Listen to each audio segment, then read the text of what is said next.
Defining Duke, an Xbox podcast, is brought to you by, well, you. If you want to learn how to support the show, go to patreon.com/laststandmedia.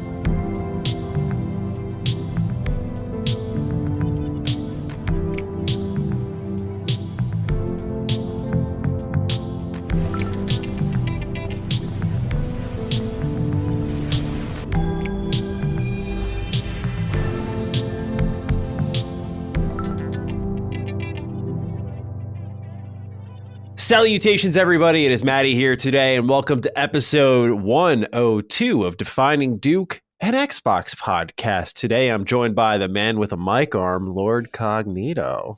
I know, my brother going through it right now, man. You're doing the old school like sportscaster, yes, sir. Like you live on the field right now. Just the winter meetings, what's going on with the Mets. It has me particularly motivated to do a little imitation. That's all. Right, we doing Defining Duke Hot Stove Edition. I respect it. Well, good to see you, man. A lot to talk about, man. Been an interesting week. I know we got things to discuss, but I am looking forward to it. Looking forward to the topics and what we got to get into. Yeah, it's a pretty light week. And for those who don't know, who haven't been tracking the happenings at LSM, this is our last official week of the year. You'll still have episodes for both DDU and DD throughout the rest of the year. So don't worry, we're not missing a beat there. But for us, this is it.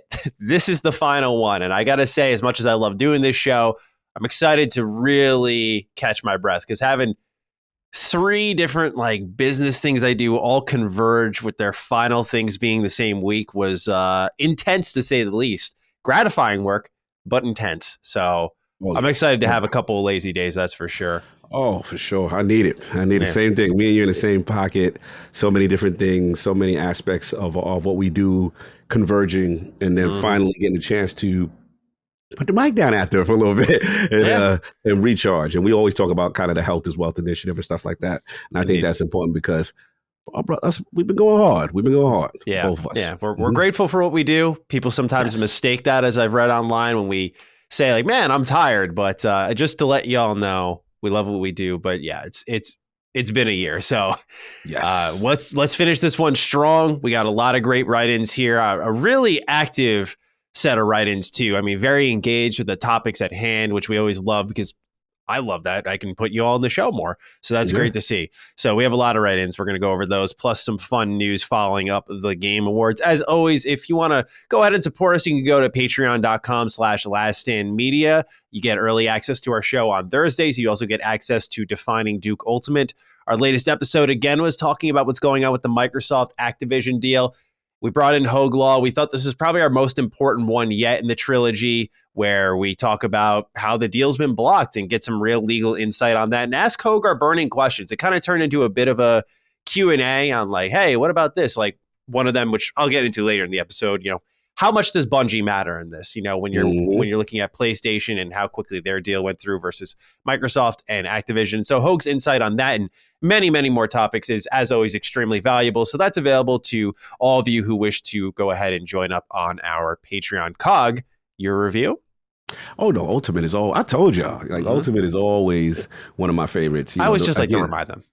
Yeah, you got to, because again, it's the razor sharp focus. It's the opportunity we get to, when the news cycle hits, you can't get everything the way you want lined up, right? You got to kind of react. And what I like about Ultimate is sometimes you get a chance to sit back and then sometimes get experts on certain topics and certain developers and things of that nature. And I think that's very informative. And I'm proud of it. I'm proud of what we do in reference to that, because some people don't like their feelings challenged and stuff like that. But we welcome that. And I always tell people, get on that Ultimate, man. I'm really proud of what we do there. 100%. Let's get in with the write-ins here. We got a lot, so let's get chipping away. Captain Bon Clay writes in, "Howdy, Dukes. I had a question regarding the show itself. I always love this because it shows y'all are just paying close attention. Typically for Defining Duke, when write-ins are available, you'd have 5 in the front and 5 in the back. But in the past dozen or so shows, I've noticed a trend of the front or back questions being reduced to 2 to 3, or even cut entirely, such as last week. I'll explain that one in just a moment. Now, I understand wanting to reduce unnecessary bloat, but I wouldn't consider cutting what is often some of the best content of Defining Duke having to offer That's the same as reducing bloat. So my question is, why put an artificial time limit on the podcast? If it's to keep it consumable, I'd argue that any podcast over 1 hour is not meant to be consumed in one sitting, instead consumed at your leisure. I think back to some of the best moments of the show, like Maddie's poop story, Cog's imaginary kid, and many others, all came as a result of questions asked by the audience. Sorry for the long post, but I hope you'll consider not worrying about the length of the show, but instead keeping Defining Duke the best Xbox podcast on the planet. Thank you, Captain Bon Clay. To last week's cut of the questions, that was just a time thing, literal time, though. It was 5:30 in the morning when we were wrapping up that episode, and we stayed up all night for that. So Absolutely. That was a very long episode for us in a different way. And I could feel myself starting to really fizz out toward the end. So it was more like that was a rare thing. We will honestly probably never do that otherwise, unless it's a extremely particular scenario. But as someone who writes the show every week, the reason why I did trim some of the questions in the front and back was not because I wanted to reduce bloat, though that is a contributing reason. You know, I do read the feedback for all shows, not just ours, and I see what's said about sacred symbols, and I quite frankly don't want to get in that basket, and I want to make sure I respect Ben's time as the editor and make sure that he can, get to the episode and chip away at it in the right amount of time, and that when we, try to make adjustments like, hey, Ben, or hey, Dustin, we'd like to do the Game Awards thing, that we're not making the show exponentially larger. It makes the flexibility much easier. But the reason I also trimmed down some of the questions is we do get a lot of repeated questions. And what happened when I set that hard 5-question limit is I don't mind, of course, as I said at the top of the show, I love getting you all involved. But when it's the same thing and we're kind of repeating the topics over and over, like what game should I download on Game Pass? What's the best exclusive? What should we do with backwards compatibility? I love the energy. I love the write-ins. But when I started to repeat them, I felt like I was tapping out of the show a little bit because I'm like, we already talked about this. So I went for less is more. And I also understand that Cog and I, we like to talk a lot. So we do less and we still manage to hit like the same 3-hour area. And I'm just like, okay, are we really doing less, or are we giving more quality conversation to meaningful topics? And I'd rather do that. So it's a lot of things at once, Captain Bon Clay. Hopefully that makes some sense, though. And of course, we encourage that type of feedback. If y'all want to see different approaches, I mean, one of the things we cut out was the PC deals of the week. Some OG listeners may remember that. Like, there are things that we've added to the show, cut out of the show, just based off your feedback. So we're always listening. Yeah, absolutely. I completely agree with your assessment. I think that, at the same time, it's like you want to get the best and a good variance of questions and things of that nature. And it's tough because a lot, the LSM community, they show out, man. They come through. And it's a ton, and I've got some messages like, yo, my questions ain't read. What's going on? Kind of thing. Yeah, it was tough in the early going. Exactly. Then you combine that with the news cycle of the week, right? And depending on when things drop, you got to come in there. Sometimes you got to make that business call, that last minute edit to really include things so we can be relevant, and not be completely out of the news cycle by the time it gets to free feeds and stuff like that. So all of those are in consideration, but I think those are valid. I like the way you made the adjustment on the fly with that. Yeah, it's also, the reality is we get a lot more write-ins now than we used to. But for example, Sacred Symbols is always 100 plus. We're sitting now, we used to get like 30, 40, but now we're sitting around 50, 60, which is great. But as that number goes up, you can also imagine the question count will go up. Because what I'll typically do when your write-ins come in, if they are topical with the news, is I sometimes won't even write the news. I'll just use your question to sort of bring up the news. So that's how I structured it as well. And that's why, like, for example, you may not have this set 5 questions in the beginning, 5 questions in the end, but during this episode, we have so many write-ins here in the Before We Begin section that are tied to our little news tidbits that'll extend those conversations. So I'm a fan of how it's structured right now, but I'm glad you picked up on it, Bon Clay, and of course to the rest of our audience. If you find issue with it, please do write in. Yeah, absolutely. Certainly that wasn't a problem last week. Oh yeah, we got the right in. We'll discuss. Yes. First, we have to have a couple laughs. Tom909 writes in, "Hey Dukes, hope you're both well. Just a quick one to say I stand with Cog on the new Spongebob title. Maddie is right that the game looks great. I don't doubt that it'll be a blast to play. However, after entering my 40s earlier this year, something doesn't feel right when hovering over such games in the store. The anti-creep fence firmly stands between myself and such titles now. Cog, I feel you. This is a sacrifice that us men of vintage simply must take for the reputation of gamers and good society as a whole. Hope you both have a brilliant Christmas and some well-deserved rest. Thank you, Tom. So, Cog, you have a brother in arms here who just can't do it anymore. Like, all I'm going to say is, like, I'm going to have to talk to Laylee because I don't want to let go of these games. We're going to have to look into having some kids because, like, I just need to have the gateway, right? I need to work around. I don't care about having a kid and what they're going to do with their life. I just need to get my Spongebob games, right? Like, that's what's got to happen here. Bro, I got my boys, you know what I'm saying? Ooh, definitely have kids. I know when they do it because my son, and you know that's you trying to influence so you can keep it going. And listen, I'm not mad at it. And someone else on Twitter actually hit me up with the opposite opinion, like, oh, I'm your age and you got to get over that. And it's cool. Like, listen, to each their own. I've always said that. And listen, you called me out beautifully last time because you was like, oh, you were saying all that with Grounded, when the rock of blame for it. I was like, all right, got me there. But so it is selective, right? Yeah. But for the most part, as a whole, I try to usually stay away from that. I understand. Each his own. I respect it. I respect it. I just like to tease you about it. Yes, it's funny. Our next write-in is a important correction from SL, the FMA. Hey, Dukes, long time, first time. I meant to write this correction in last week, but ran out of time. Maddie, in the last 2 episodes of DD and even your YouTube channel, so I'm just spreading the misinformation here. You've mentioned how a strong year was 2018 for fighting games. You specifically mentioned Tekken 7 and Dragon Ball FighterZ both releasing that year. Well, this is true that Dragon Ball FighterZ and Tekken 7's arcade version released in 2015 and the console version released in the summer of 2017. 2018 brought us games like Dragon Ball FighterZ, BlazBlue Cross Tag Battle, Fighting X-Layer, and Soul Calibur 6. I'm curious if in hindsight you got Tekken and Soul Calibur mixed up anyway. Hope you guys have a great Christmas break. You wanted to save up for a Steam Deck, but your GPU on your PC is starting to die and that takes priority kind of day. That's unfortunate, first of all. But man, bro. Whew, so SL, this is a completely correct correction. But I guess what happened is I actually wasn't thinking of Soul Calibur, but I looked at the release date of Dragon Ball FighterZ, and this isn't the first time I mixed it up. That came out in January of 2018, towards the end of January. And that's where I got it crossed up because I remember that was when my friends and I were just bouncing back and forth between Tekken 7 and Dragon Ball FighterZ. So my brain just said 2017 for both. But based off what you laid out here with Dragon Ball FighterZ, BlazBlue Cross Tag Battle was one I played a lot. Soul Calibur 6 was one I didn't play as much as I really thought I was going to. And Tekken 7 was still in the rotation. You are correct. 2018 was the year that I was thinking of. So thank you so much for that. Salute. All right. We got a little piece of advice here for some holiday savings from Gabriel SG. I'm sure some of you are familiar with this, but for those who aren't, here you go. Season's greetings, Dukes. This is not a question, but a good money-saving tip for those in need. If you have a buddy on Xbox, you can share games together by setting each other's Xboxes as your home Xbox. So if Cog were to set Maddie's Xbox as his home and vice versa, both of you would get access to each other's digital libraries and subscription services. This means you could go halves on all purchases, including Game Pass. Me and my friend have done this for years. When MW2 was on sale, we only had to pay 27 euros for each.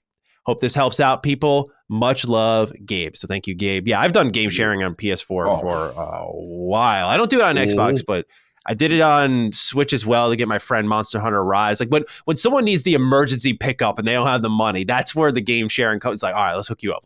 Yeah. I've been doing this for a minute. I mean, I remember when we first found out about it, we were like, how does Xbox truly feel about it?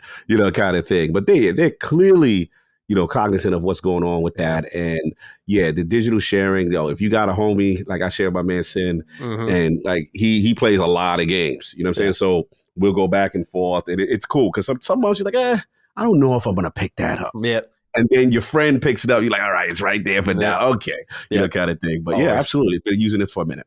100%. So give that a look if you're looking to save some money. All right, Kyle, let's get into this one. Now, I want to read these two back to back to kind of put into a capsule the conflicting feedback that we sometimes receive. And last week's episode was one of our most successful, but it was definitely, at least if you were to go by the patron comment section, one of our most controversial and to some extent most disliked. But when I read the YouTube comments, didn't seem too bad. So again, here's what I mean. So Canel writes in, howdy, boys. I normally enjoy listening to you guys, but the last episode was hard to listen to, mostly the ending. Would you guys be willing to have a permanent third chair with different views? Because you guys are starting to sound like other Xbox podcasts in an echo chamber. Cheers and keep up the good work. Now, I appreciate the straightforward nature of this, right? And I really do. Like, no cutting corners. You got to respect it. Here it is. Here's how I feel. And Canelo, we've used his write-ins in the past, so I know this doesn't come from a bad place, quite frankly. Like, this isn't a flyby like we sometimes get. But Pedro Carrasquillo writes in, longtime listener, first-time commenter. I just wanted to shout out the Dukes and the entire LSM community. I spent the last few years working juvenile corrections and now work in law enforcement as a parole agent. Over the span of my career, I've been exposed to some truly awful things as I work with the worst society has to offer. This podcast has always been my coping skill to relax and help me keep some of my humanity. Just wanted to say thanks, boys. Our pleasure, Pedro. I'm sorry you had to go through all of that, and thank you for what you do. But I feel like this is a good kickoff to see how some weeks we get really polarizing input. Now, what we're going to get into, and normally I don't like to talk about bullshit, but because sometimes it is the Streisand effect, but there was enough where I was thinking, okay, we should at least talk about this a little bit before we get fully into the game. So what happened last week when I was tabbing through the comments was a lot of people were saying that, mostly me, I'm not going to drag you into it, mostly me was erring on the side of fanboyism. And I think they dragged COG into it unnecessarily. I think it mostly was the issue being with me. And what happened was there were some people saying, like, no, the Dukes are on point. There were a lot of people, though, more frequently saying, you guys got to stop talking about Activision Blizzard. You look foolish when you dive into the deal. But probably the most often one was us being told that we agree too much, that we need a third host to challenge us, and that we don't really challenge ourselves much, and that this podcast is turning into something that it shouldn't be. Now, what I'll do first is hold myself accountable, because people know, if you followed me for a while, you know how I operate. Like, I don't believe I got here because I just had a natural gifted talent. I got here because people told me what I was doing wrong, and I acted on it. So I will say that when I listen back, because when I see feedback like that, sometimes you know when to turn your head and just be like, all right, we're getting some flyby fans who just don't like us or just want to give us a hard time. But this was one of those moments I was like, okay, let me re-listen to the segment. So I fire it up. I'm listening back. And what I will say is that I think my Bungie comment where I was mentioning and kind of comparing and contrasting the Activision deal to the Bungie deal, specifically after talking with Hogue in our DDU, but even when listening back, I was like, okay, this one definitely felt out of place. I don't think I needed to bring it up, and I don't think it had much bearing on the deal, because I think I overvalued Destiny 2 far more compared to Call of Duty than I should have. And that's my own fault. So I'll call myself out on that one. And while I think my intentions were good, granted, I was going on to 5 a.m. at the point. I don't want to make excuses.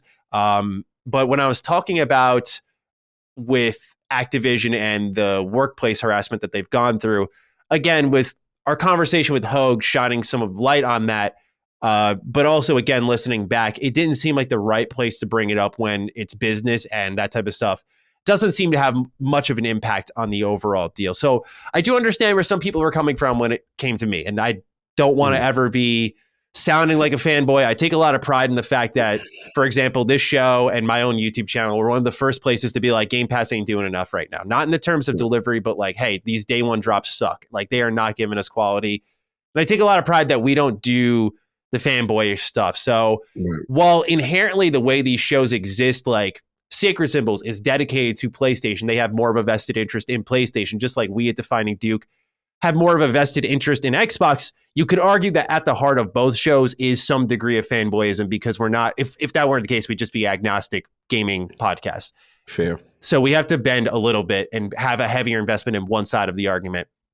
But what I will disagree with is that COG and I do not push back on each other. I think that's a lie. And I don't think it's right that so many people, let me rewind for a sec. What I've noticed is people don't think we remember names and faces on the platform. I see the tweets, I see the comments, I see the usernames, I see the overlap, I see the Twitter bios. And this is not to disavow any criticism that I happily took on there, but I see when people are flybys and when people are legit listeners who know us. Factual. And I did see a lot of flybys, and I'm not going to acknowledge them beyond that and just say, look, you know, to say Cog and I have not challenged ourselves, or to say that we did not ever come down on Microsoft just because we share the same perspective on this deal, I think is passions being high. It's a very contentious time right now. Console wars are real. I know a lot of people came for Duke in the titling structure because we mentioned it, heaven forbid, even though it's literally true. Wait till you hear some of the news this episode. But I understand why people would view it as inflammatory. And, you know, at the end of the day, I think we're always going to be on the receiving end of some of that additional criticism, to my perspective at least, because we are, again, as I said, on our 100th episode, on a platform that was largely a home to PlayStation fans for a while. We are, whether people want to acknowledge it or not, going to fight an uphill battle a lot of times. And so it is a little easier to isolate the Dukes. It is. And that is just the nature of our show at times. But again, what I will say is that I know Cog has no problem pushing back on me. I think the difference, though, is that we don't do it in an aggressive way. In a disrespectful way. Yeah. And I think that's the thing. Like, I don't sit there and get really like, no, Cog, no, that ain't it. It's like, I'm going to push back a little bit. That's how we do it. And that's literally what we say. And I don't think there's anything wrong with that. But I don't want to come across overly defensive. I just wanted to talk about it because I know when I want to talk about it is when it eats at me. When I think about it a lot, when I'm like taking my shower, when I should just be decompressing, I'm like, fuck. Like, why can't I stop? So you human. I want to dish it to you. I've said enough just as someone who writes the show. I just want to make sure I confront it head on. Bro, first of all, you know I love you, so stop it. The thing is this, is two parts. And the thing I got to give myself a little credit is that, you know, when I go to other circles and I hear from other people who are fans of the Xbox platform, the comments I get is, man, you guys go extra hard. Like, well, is Xbox ever going to do something right to make you guys happy? You know, and to me, I actually smile sometimes at that because I like that, you know, we're objective. You can be objective and be a fan of something at the same time, right? You can like something, but you can also be objective when they're doing something wrong. And I think that I'll stand on it. I think that we're one of the best at that. I think we've always held them to task and say, hey, Xbox, that's not it. Now, let's just be real here. This Activision Blizzard King situation is very contentious, right? It's very, emotions are high, and whatever side of the fence you're on, right, you're going to feel extremely strongly about it, right? We're on the LSM network, as you eloquently said. Sacred Symbols, these guys are icons, right? Shout out to the team. So we understand, coming in as the younger brother, that just joined the team, we know what the base for the most part is. And we're not trying to say everyone feels like that. We're just trying to state what the reality is. So we're trying to educate people on the Xbox ecosystem and our perspective, right? So there's going to be some natural disagreement. That's just the nature of it. But to say we don't push back at each other, or to say that, you know, it's just an agreement fest, when the reality is we have pushed back at each other and we have challenged Xbox, the Xbox platform, multiple times. But what happens is the emotions are high. People want us to be on their side or whatever it is. And that's fine. That's cool. That's how you feel. I think the other thing, and I just got to be real, is that hindsight is always 20/20. And I pride the fact that sometimes we are giving a raw reaction at the time it happened. So at the time it happened, whether it be a 10-year deal offered to Nintendo or a 10-year deal offered, we gave you what we felt right then and there. We can only work on the information we have. Now, what I'm super proud of is we go, you know what? Now some new information came out. Do we leave it as it is, or do we come back?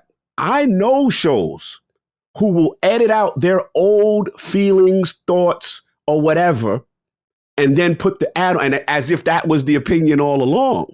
And to me, that's transparency. That's growth. Hey, this is what we felt at the time. We're going to edit this in, show you with the new information, and we can only operate off the new information. So there's no hypocrisy there. And then the other thing is, like I've always preached about Ultimate, that's why I'm telling you guys to get on it, is because there's times where we now sit back. You take time, you got the information, you sit on it.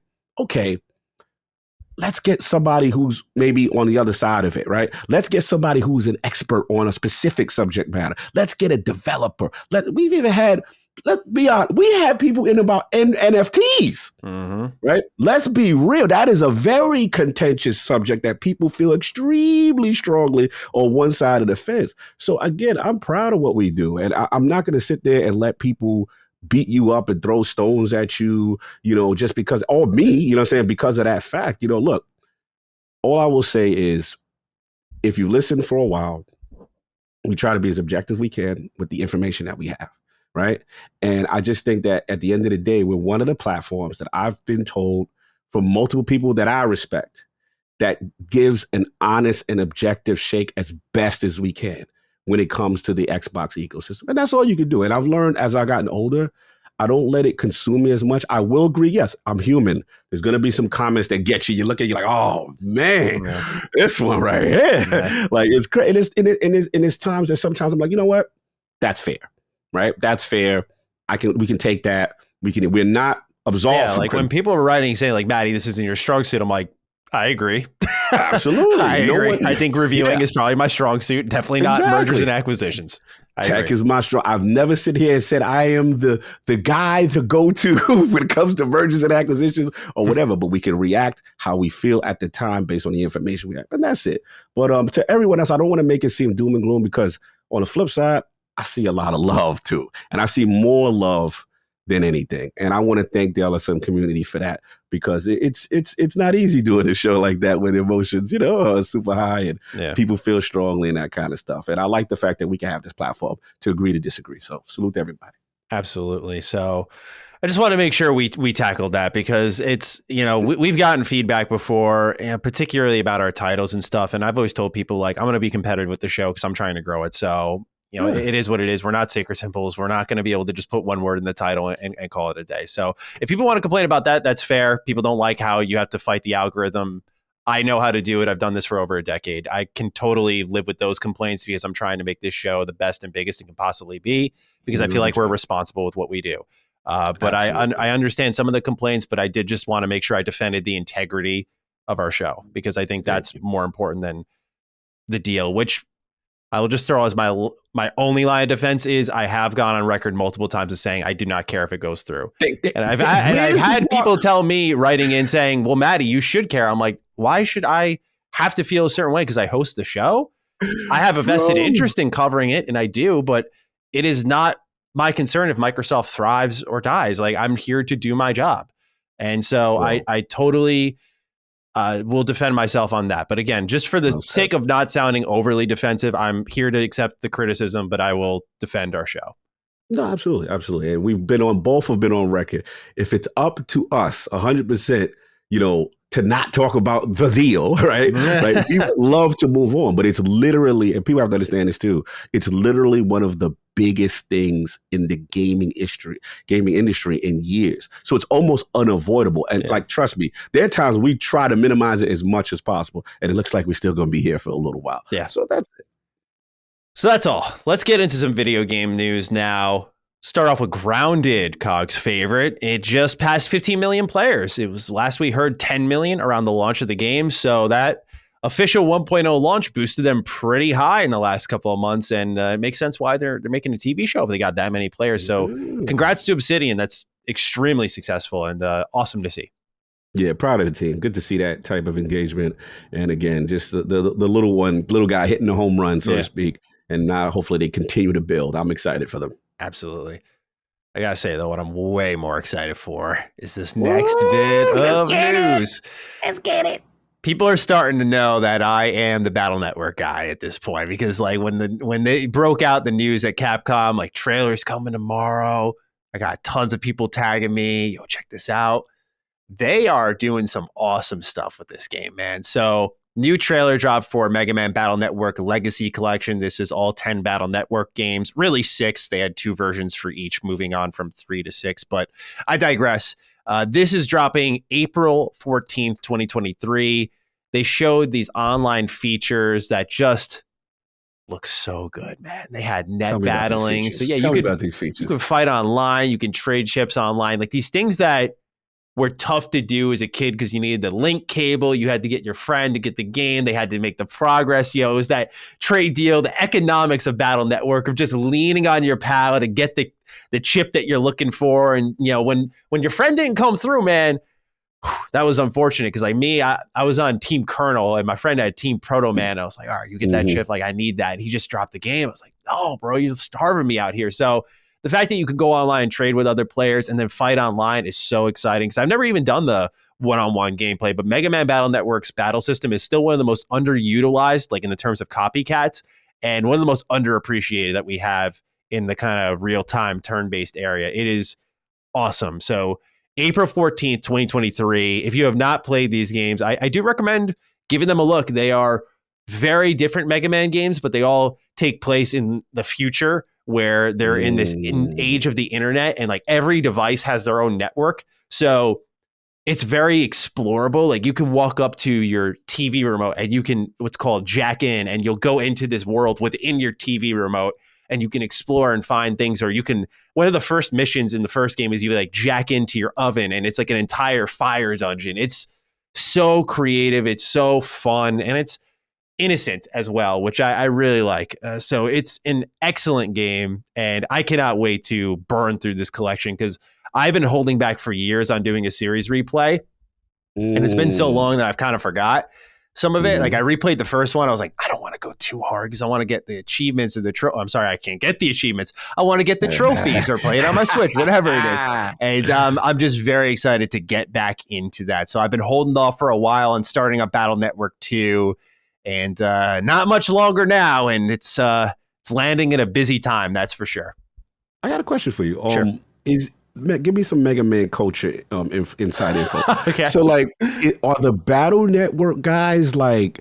Is there a civil war between that and the purest Mega Man guys? Are there guys that's like, yeah, we don't like the Battle Network, or is it universally known like this is where the series is at? If you take your bias out of it, you know what I'm saying? Like, what do you hear from the Mega Man community? I think that from what I've seen, at least, most people understand that they're for different types of players. Like if you don't like turn-based RPGs, don't play X Command Mission. If you want more of the classic formula, you go to the classics. If you like the upgrade structure, go to the X series. And usually you'll see debates within the fandom of those respective series. So X, for example, like, is X7 really that bad? It is, but is X7 really that bad? Or is X8 what ruined the series? Is that why it died off? Those types of debates happen. It's funny because I love the X series, but the X series has such a spotty, inconsistent past in the terms of quality. So like they'll do some daring things with their story and then just dash it away and go, nope, Sigma's back. Sorry. It's like, no, come on, man. So yeah. It's always wanted to ask you that. Okay, cool. Yeah, I mean, to be honest, I'm kind of like, I like that I'm not a part of a community for it. Like the most I do with Mega Man is I go on Retro Rebound, I'll screech about some game, and they'll just be like, all right, there you go. I'm not like in the community though, so I could be wrong on that, but from what I've seen in the discourse, that is how I've interpreted it. And also, Mega Man fans are cool. Like they seem to just want more Mega Man, which is how I am. No doubt. Respect. All right, I wanted to cover this because I feel like some people were getting confused by it. So Hogwarts Legacy, it received a delay, but the way that they put out the information, you'd think that the game that most of us are going to be playing on next-gen systems got delayed, but it's the Xbox One and PS4 versions of Hogwarts Legacy that have been delayed to April 4th, 2023. The Switch version has been bumped all the way back to July, so that'll be interesting to see. But Hogwarts Legacy is still on track for February 10th and has even gone gold just about 2 months out from its launch at the time of this news. So way ahead of time. What I'd say to people is expect a massive day one patch for this game because they are not going to just twiddle their thumbs for the next 2 months. They are going to wait and keep working. So expect something like that. Keep your internet in mind is what I'm really suggesting here. But we got an interesting writing, Cog, and I feel like you could bring some insight to this when it comes to a conversation that happened on your show. And just we'll talk about Hogwarts Legacy as a whole for a little bit. Not only the news here of it going gold and the delay, but what Alex Kilgore writes, which is, hey, Dukes, on the most recent Iron Lords podcast, Lord Saw brought up a great point about what happened during the most anticipated game at the Game Awards. When Hogwarts Legacy was announced, the industry stayed quiet. He brought up the hypocrisy in the gaming world of them not giving devs of Hogwarts Legacy a fair shake, even though it's completely separate from J.K. Rowling. But they are okay with there being no black people in Final Fantasy 16? Do we see Hogwarts Legacy getting a fair shake when it comes out? From my perspective of a gamer who isn't in the industry, I see this game getting railroaded. I don't think it will get a fair treatment from the industry because they want to be ideological, if I could say that word, ideological, instead of, as Lord Savu put it, doing their damn job. What do you guys think?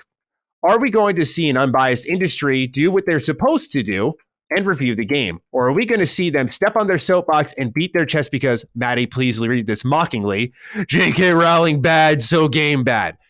Love the show, guys. I hope you have a happy holiday, Merry Christmas, and a Happy New Year. Thank you, Alex. So, Thank you. Cog, obviously the news here is important, but I'm just curious about the conversation that was had on your show and how much you want to get into this one. So go ahead, fire it up. Shout out to Alex, man. Shout out to Alex for referencing that. Yeah, Sav was very fired up. Sav was my brother, and he's calm. People say I'm, saying the one that's calm. Like, Sav is the chill one. You know what I mean? He's the most level-headed out of this, very practical. But he was fired up. The only times I've ever seen him get this fired up was this and about Colin. And he gets very angry when he sees a double standard. And he doesn't like when things are not judged on their merits and the other factors are involved. And the Hogwarts situation, we all know, about what's going on. And now it seems like it's potentially being vilified based on, what people think the perception is. And that's fine. They want to associate and encapsulate it and say now the game is bad because of what we feel about everything else. And, we just got to be careful. We got to be careful with that thinking and to separate, because at the end of the day, it's still developers who make the game. And if you want to, it's your right. If you want to take a political stance and say you're not supporting, that's your individual thing. But when it comes to the anticipation of that particular title, you speak to gamers are excited. Gamers really looking forward to it. And that's the thing. That's the unfortunate thing about the industry, because one thing about me, I always tell people my thing, like when it comes to religion, politics, sexuality, certain topics, that once that creeps into gaming and affects judgment, I really stay clear of it. That's what it annoys me, because I don't want that literally defining the reasoning behind something. And if we're going to do that, then we got to, like the kids say, we got to keep the same energy, right? Mm-hmm. Like he was saying, when it comes to the Final Fantasy 16 situation and the answers that was given, right? So me personally, I didn't like the answers that were given in reference to Final Fantasy 16 and why there were no black people there. Okay, fine.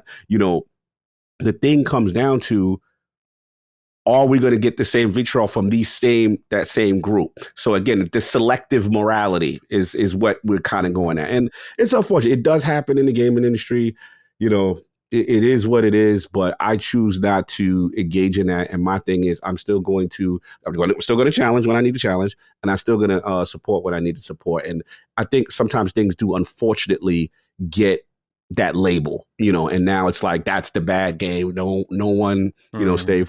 Yeah, it was an intense discussion. I didn't see it coming. I was like, oh wow, this wasn't on the topic list, but let's do it. It was one of them type of situations. But yeah, it happens, man. It's unfortunate. Yeah, I in answer to Alex's question as well, I don't think I can say that the industry will give this one a fair review. They don't have the trust. You know what I'm saying? It just, the lack of trust is already there. And if this game were to review bad, you already know where the discourse is going to go. And you're totally on the money with how games get that label sometimes, like the ick game that you kind of stay away from. And I got to say, I'm not really super excited for Hogwarts Legacy. Like, I just watched Order of the Phoenix for the first time. Like, I'm not a big Harry Potter fan. Like, I just watched it last week with Laylee. Like, she loves Harry Potter. So, like, I watch it for her. And I actually enjoyed the movie. But, like, I don't have that undying love for it. But my point being is, like, while I'm not excited for it, I still plan on sitting down and reviewing it and giving it a fair shake, because I feel bad for Portkey, who has really made the separation clear, and they still are kind of getting dragged. And I'm the last to defend Harry Potter, of all things, but I just feel like we got to be able to separate the art from the artist, or that selective morality, as you mentioned, Cog, will creep in no matter what. Like Jeremy Soule had a lot of bad accusations around him. He composed KOTOR. He composed Skyrim. Am I going to suddenly start to hate those games because of association? If I really hate crunch in video games, I kind of enjoyed the open world of Mafia 3. Can I not enjoy that now? Diablo, really fun game. Obviously, Activision Blizzard sucks. You know what I'm saying? You're going to run into a pitfall everywhere if you start to, I hate to use the term, but white knight. If you start to pound your chest, try to get the moral high ground on every single product, because you will have that ground ripped out from under you by another thing you like somewhere else. It's going to happen. So that's why I'm saying, like, you can be morally selective, but if your beliefs are that strong that you'll choose not to support something, that is your right as the consumer. And I admire your morality, but you got to keep some level of consistency, right? And I think it's important that Sav brought that up. And I'm sorry I missed that news. I would have brought that up on the show earlier when I caught it. But yeah, this is something that I don't know if the game's going to get a really fair shake. I don't trust it would. And I do think, again, it goes back to the review process we were talking about last week, where really that was about numbered scores, but just the trust in the press is whittling. And when you see, I don't know if you want to say public displays, but really more so, you know, chest out. Chest out. I'm not gonna applaud that game, even though Porky has nothing to fucking do with J.K. Rowling. I don't know, man. No, it's real. It's real. I remember, you know, we were one of the early LordsGaming.net, one of the early finders of Kingdom Come Deliverance, and they encountered some pushback later on, I guess, for one of the heads and stuff like that, some statements they made. And it's just like, okay, fine, you know, that's cool. We respect it. If someone chooses not to support that because of it, that's their choice. But again, when I look at that, and then we have other examples where, like you said, famous, highly revered individuals and questionable things that come up, and it's kind of swept up because it's your favorite. You see what I'm saying? So again, that's where it gets into that selective morality thing. And it's unfortunate. So yeah, I've seen it both ways. And also what happened with Troy, believe it, you know, you know, that was also like, he had opposing political views clearly from, and I don't even agree with the guy, by the way, at all. But like, you know, to me, I saw it, I'm thinking, okay, he has a different opinion than me, but he practically was getting pushed out of that studio to our knowledge. And again, like, that to me is the more concerning thing. Like, we need, it's funny, it's kind of thematic. We need opposing ideas, though, to really make creativity thrive. And when we're bodying people out of the industry who hold those opposing views, like, look, I don't need to get into the politics of it all because it's really no one's business and it doesn't matter. But there are plenty of people in this industry I heavily disagree with, but even though they were booted, they shouldn't have been booted out. And that is a problem. And we can't keep having that, even if they hold like not the best views, in my opinion. That doesn't mean that they can't make games. Bro, I don't know, man. No, last point, let me personalize it. That was literally a lot of the pushback on a personal level I got for joining LS7. How could you?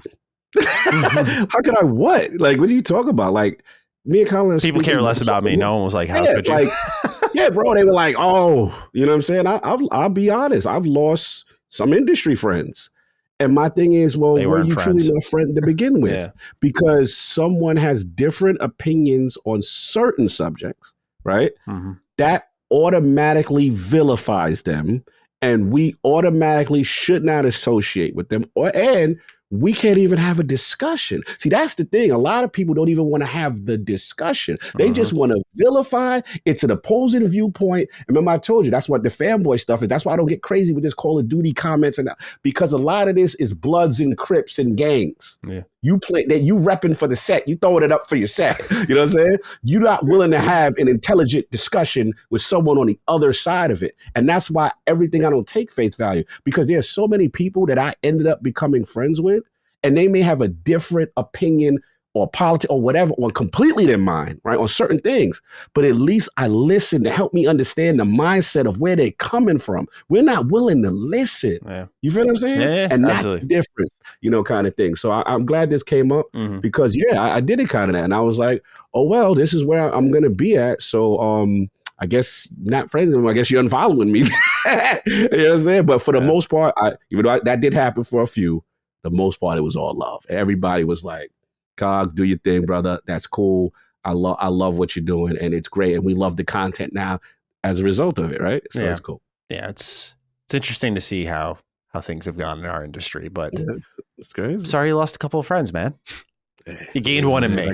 I got Mr. Matty Plays. I'm good right now.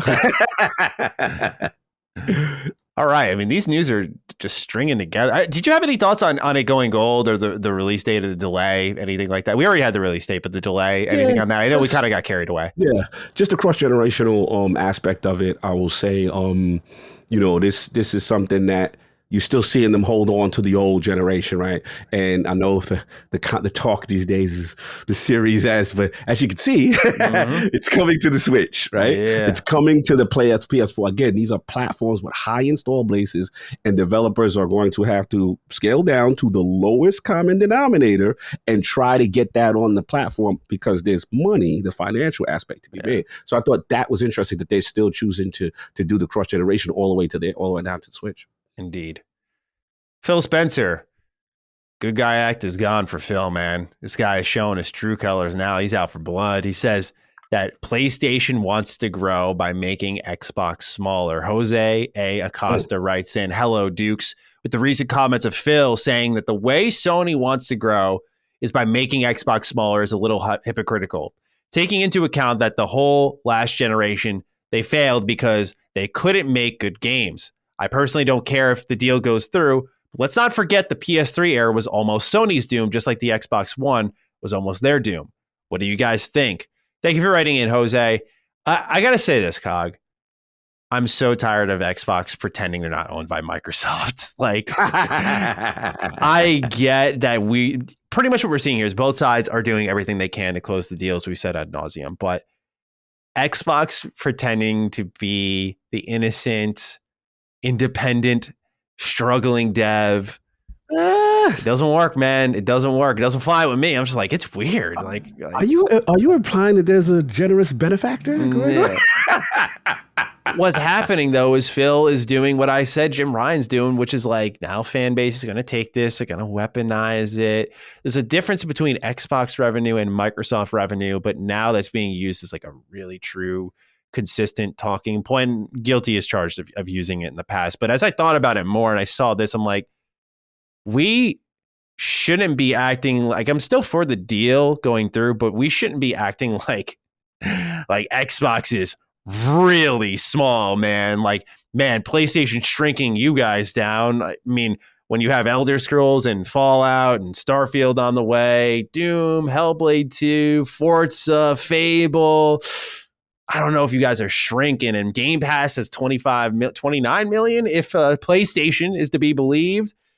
I don't know, man. It sounds like you guys are growing, but Cog, curious as to your thoughts on this one. Can I push back a little bit? Please, please. That's going to be the new thing. Yeah. Please. Look, I think you're right. I don't think what you're saying is inaccurate. The pushback I have is just that both statements can be true. I think both statements can be true. I think that, let's be honest, we know that if it was anybody else, they most likely would have been run out of the industry because of the lack of success that they would have had with the Xbox One generation, so to speak, right? Yeah. I think that's fair to say, right? Based on how that they were dominated thoroughly in that generation. So I think that's fair.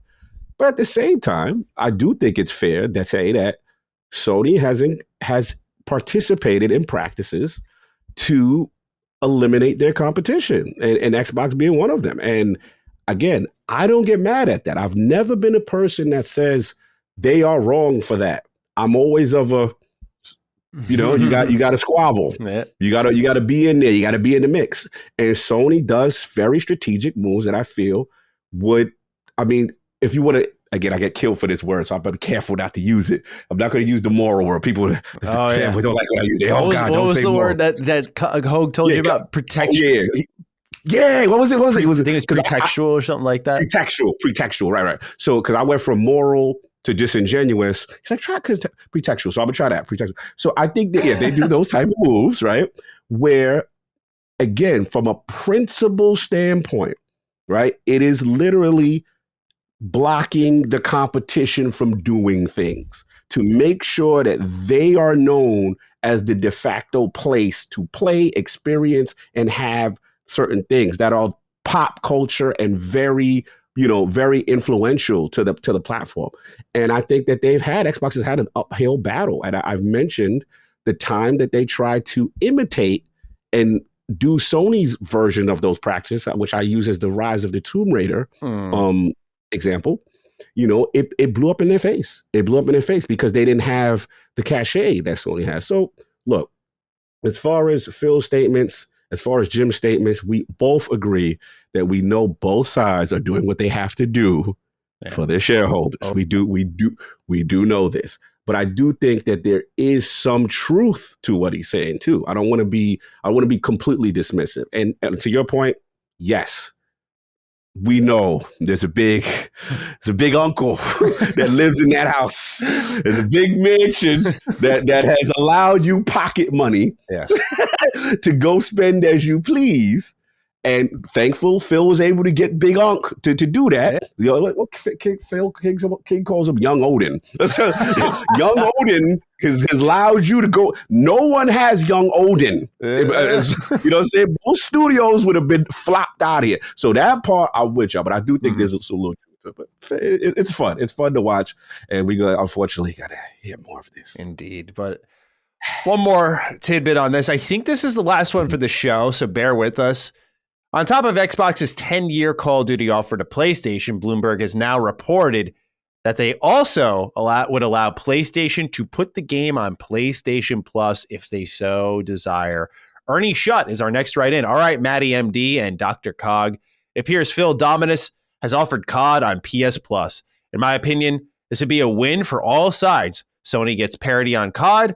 The FTC looks like they squeezed Microsoft. The consumers get the option to play COD in their platform and subscription of choice. And of course, Xbox gets ABK secured. Just curious what the Duke's take from this proposal is. As always, I hope you have we offered COD on PS Plus day one, and it still wasn't enough for crying Jim Ryan kind of day. Now, hey, in case anyone listening to this does not listen to Sacred Symbols, that's their joke. That's their joke, not ours. Like, don't come in there and say this. It's fanboy. Yeah, we're not calling crying Jim. You know how they do. Yeah, I got to make it clear this episode because I already know we're going to be on our heels a little bit. So, Cog, we talked about this a bit on DDU with Hogue, that PS Plus is now a part of the package. This came across as a bit of a surprise because we thought, the one thing Xbox wanted to hold on to was like, hey, we at least need to secure Game Pass. You know what I mean? To make sure we have the dominant subscription service, the leverage there.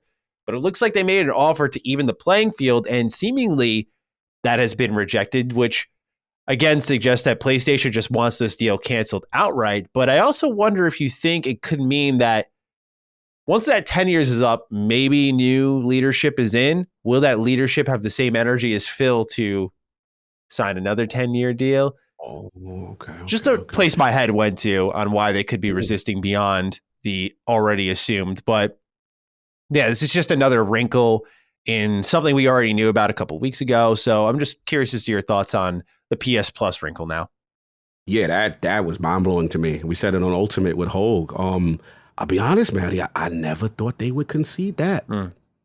I never thought. To me, I thought Game Pass was so vital to their model, and Call of Duty in Game Pass so vital to that model to draw the attraction. You could say, okay, PlayStation, you have it, but it's $70 on your platform. You make our subscription, the more sexy subscription, so to speak, generate more subscribers. So to me, that's a signal of hell or high water this deal must go through for them, which now also signals to me they are going to fight because remember, I've always said the whole thing to me represents the battle of the business models, right? The Game Pass subscription services, cloud, blah, blah, blah, versus the traditional retail, $70, great quality games, and the dominant the leader in the space kind of continuing their stranglehold on the space. So yeah, this to me now says we are so willing to make this happen. Maybe there's a part of me that says, Maddie, maybe the mobile aspect is higher than ranking than we think. Because this shows to me, it's funny. It comes all the way back to the beginning. That was one of my first theories, and I just kind of got away from it because of all the Call of Duty talk. But I'm like, well, seeing that now, maybe he ain't talking out both sides of his face when they said the mobile part is so vital to what they're doing. This literally, Call of Duty on PlayStation Plus nullifies Game Pass. It nullifies it. Not saying necessarily that PlayStation, if they accepted, they would do that as well, because I don't know, they don't seem to, want to put their big titles on the service, but it puts the ball back in, Sony's court as far as accepting the deal. And what we've seen, what it seems to be right now, is that they are not going to accept this, and they want the deal blocked at all ends. And again, kudos to, I said this with RP, kudos to Jim Ryan. As much as we clowned them for flying out, people clowned them flying out to Brussels, people clowned them for all this stuff. The mission is accomplished. Let's be clear, right? And in fairness, he set out to stop this, and it has been stopped so far. So Christmas came early. Yeah. Oh yeah. And this, regardless to why, even if there's a legal aspect and Microsoft ends up winning the legal aspect, you have effectively bought yourself enough time, whether it be a year, 2 years, to really gear up if it does still happen. And if it doesn't, the ultimate egg on Microsoft's face. Yeah. So this is very interesting to me. I was very shocked by this news. Absolutely. What's not shocking is what's happened with Final Fantasy again. So Final Fantasy Pixel Remasters 1 through 6. This has been often requested to come to consoles. Consoles, plural. And they have been rated for Nintendo Switch and PlayStation 4. Nevitz writes in, Dukes of Holidays. It seems like the Pixel remasters of the first 6 Final Fantasy games might miss Xbox. Why is this? They essentially have an Xbox port with the PC version. So what's the holdup? Nevitz, I'm out of words. I don't have an idea anymore. I thought we could at least get the old ones. Yeah. Damn. Yeah. I mean, you said it best. It's here we go again. But not surprising because it's because of who it is, Mm-hmm. And it's funny because we'll get into what I've been playing, and I got things to say. And yeah, this is yet another one. Shout out to my brother Addict, man. He put out a video about it, and it's in his opinion. He feels that there's no way that it can't be without some type of blocking by Sony. Right? I'm just going to put out what he said, right? And I don't have the details behind the scene. I don't want to be super accusatory, but we do know Square beats to their own drum. And I don't know if it's just as simple as the economics, because again, I don't want to make it fanboyish, because some people feel it's going to be fan. It could be they say, hey, we don't feel you'll generate enough revenue by being on your platform. But the only pushback I will say is just that the inconsistency which titles you do bring to the platform, to me, because if it's a platform that doesn't generate interest for you, then why deal with them at all? And we'll get into what I've been playing, which we'll discuss that a little bit further. Indeed.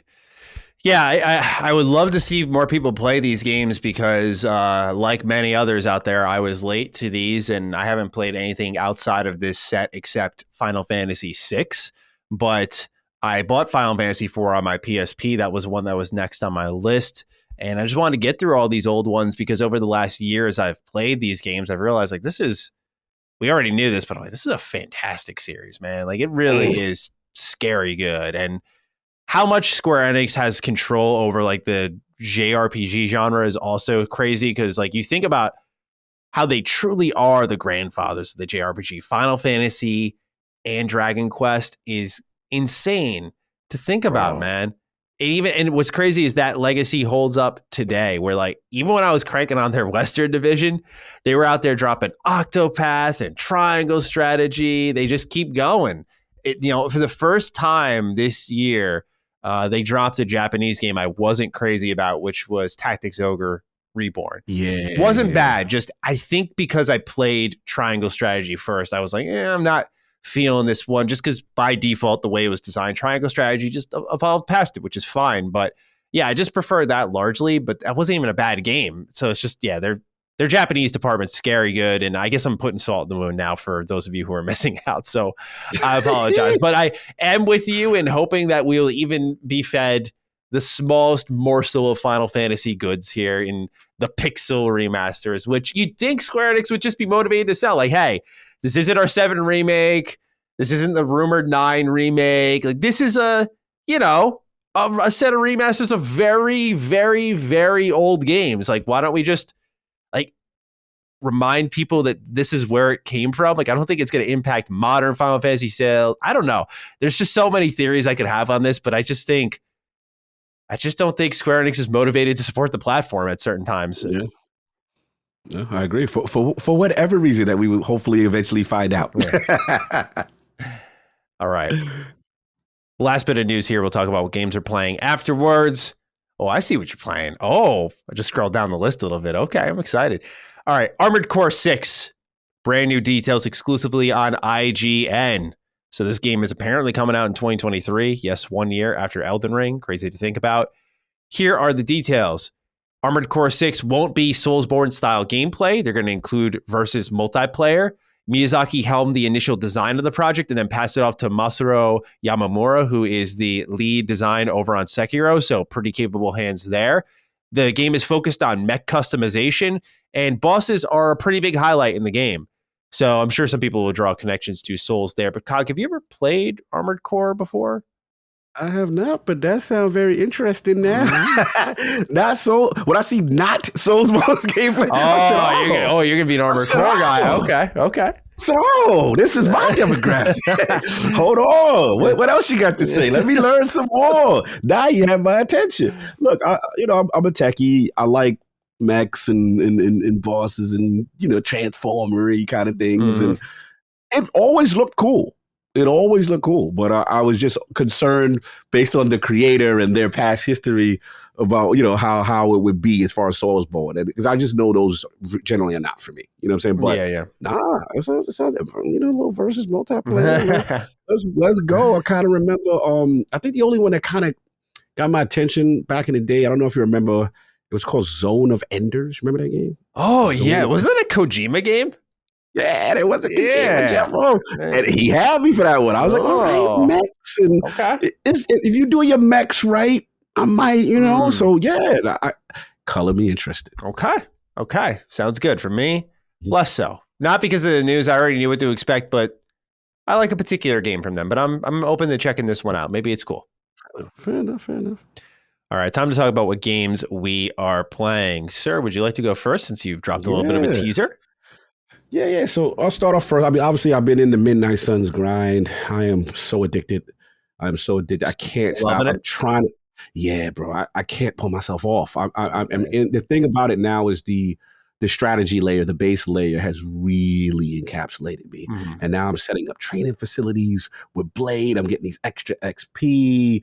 I'm doing these missions that now I can interrogate Hydra soldiers, bring them back, get more intel. There's a certain loop right there that I'm really getting into where I'm actually putting off advancing the story extremely far. I'm getting other characters. Sounds like XCOM to me because I did that a lot in XCOM. Never progressed the story. I just kept messing around with the systems. Yeah. In XCOM or Firaxis, if you're a vet, it's going to ramp.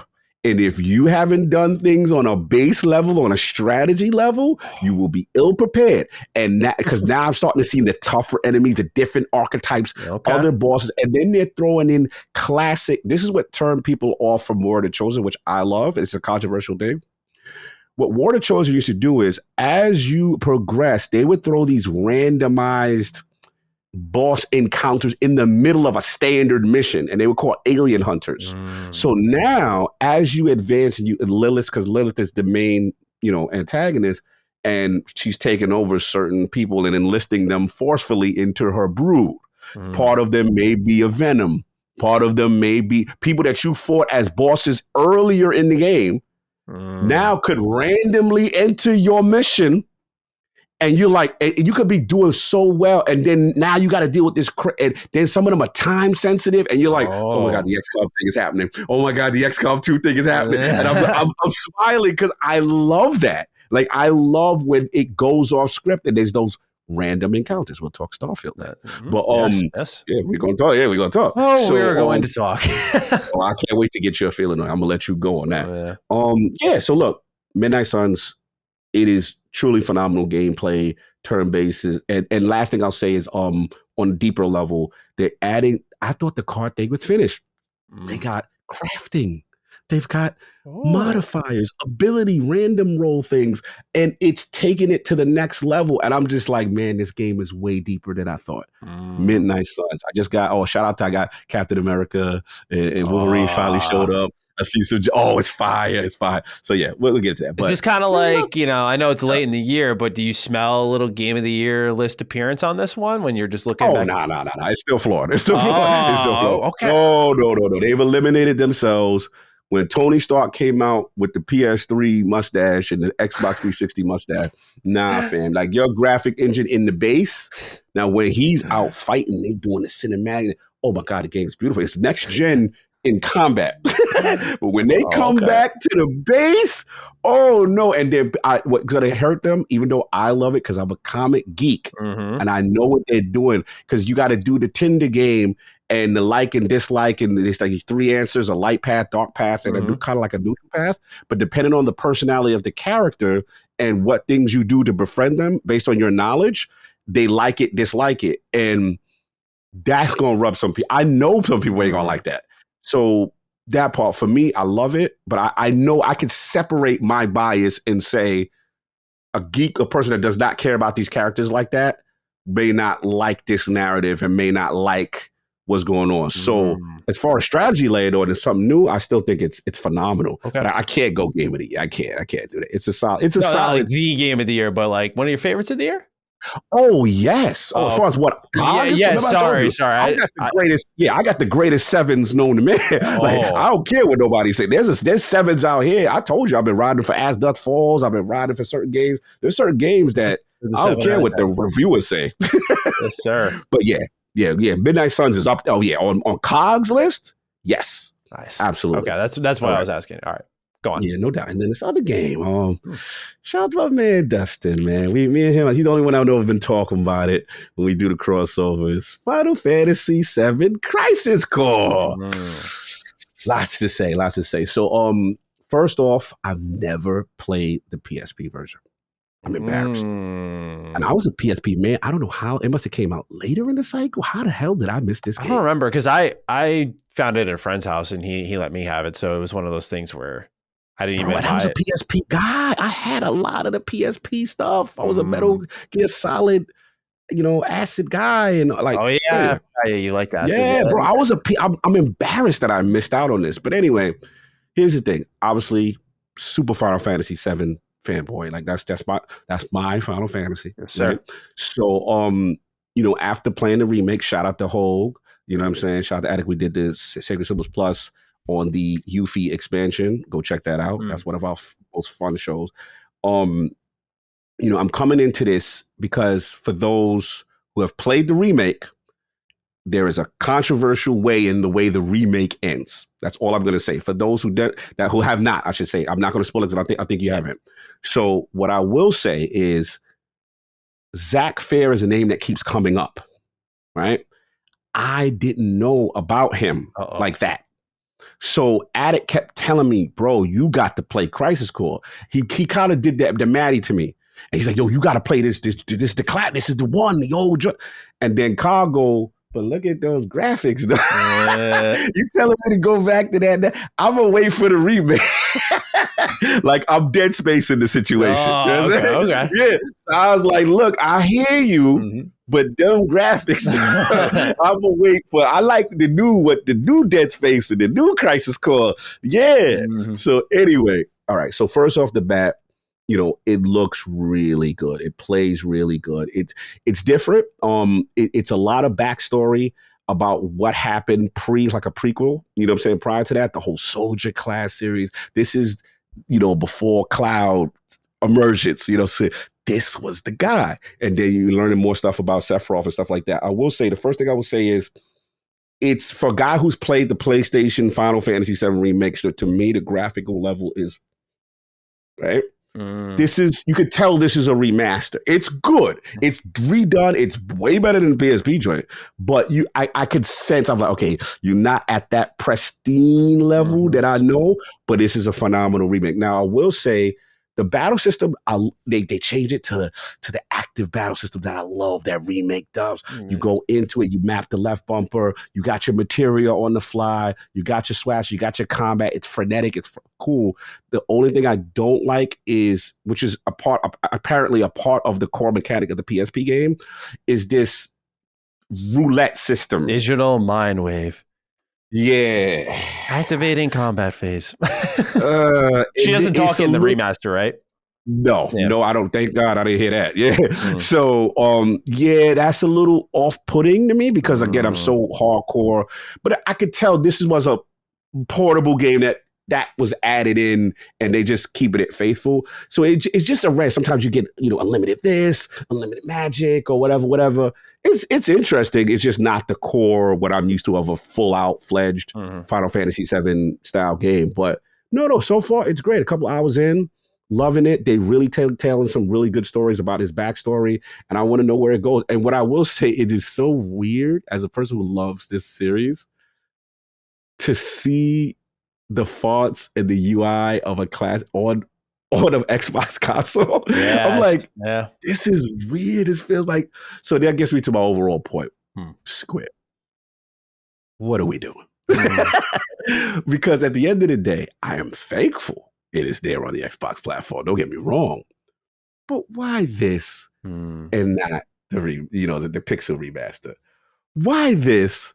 And completely, you're giving people a whole setup narratively to one of the best remakes going, and the remake is nowhere to be found on the platform. So it's like, it's disjointed.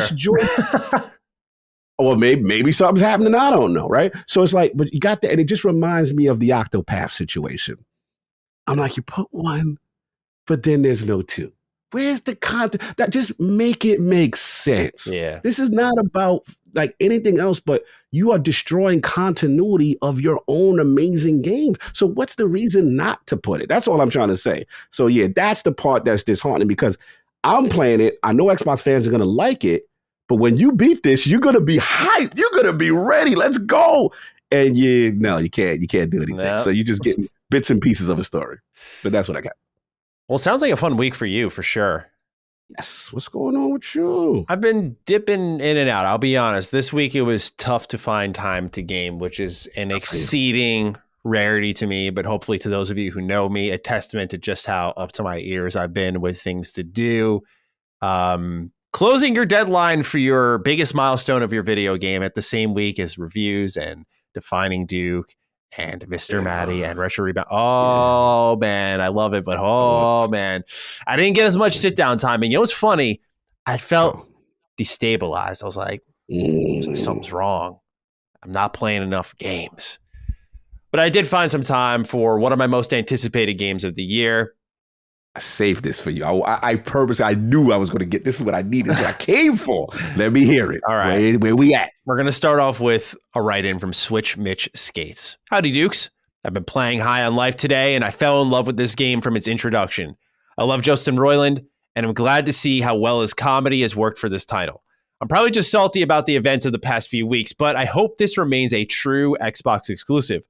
Have either of you been able to spend some time in this game? Thanks. Well, thank you, Switch Mitch, for writing in. So, yeah, I've played about 5 hours of it. So this isn't like an official review. I have yet to, as of the time of recording this, publish my review on my channel. But this was weird also just on like the review code side of things. Like some outlets and creators got them, but a lot of major ones didn't. And I don't know what they were ducking out of the way from, because what I'll say is this, man. I want to love this game, but it's just okay. It's just okay. Okay. What's up? So I have an immature sense of humor. And this game lives and dies on its humor because a lot of it is talking and jokes endlessly. I feel like South Park, I just appreciate that as a video game series, I should say, so much more because the game gives you time to breathe and appreciate that it's a functioning, surprisingly deep, both with Ubisoft and Obsidian, video game. And that always was like, wow, I can't believe this is such an in-depth RPG, but it's ridiculous and breaking the fourth wall constantly. High on Life does stumble into the territory one too many times of, we didn't do this thing. Haha, like we didn't design this level. We didn't give you a double jump. Haha, they make a joke out of like every missing mechanic that they couldn't hit the deadline for. And at first, it's hilarious. Like I'm at the shop and I find this pipe and I'm like, what's this say? And the item description is, this is just a leftover art asset. Yeah, we didn't use it. Here you go. It's hilarious in that regard. And when you use it with tact, like, for example, if they were to have, there's a part in the game where they repeat an objective and the gun talks to you and mentions like, oh, IGN, you should knock us down a peg. I love that.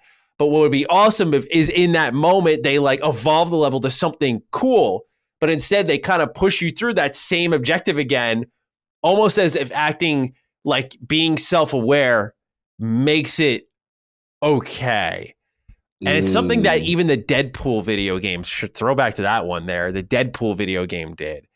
And I just need to communicate to writing and video game teams and just say that you broadcasting the issues with your game in dialogue does not make it okay. In fact, it emphasizes some of my frustrations. And I'm like, you motherfuckers, like you just, I know you care, but like, it feels like you don't.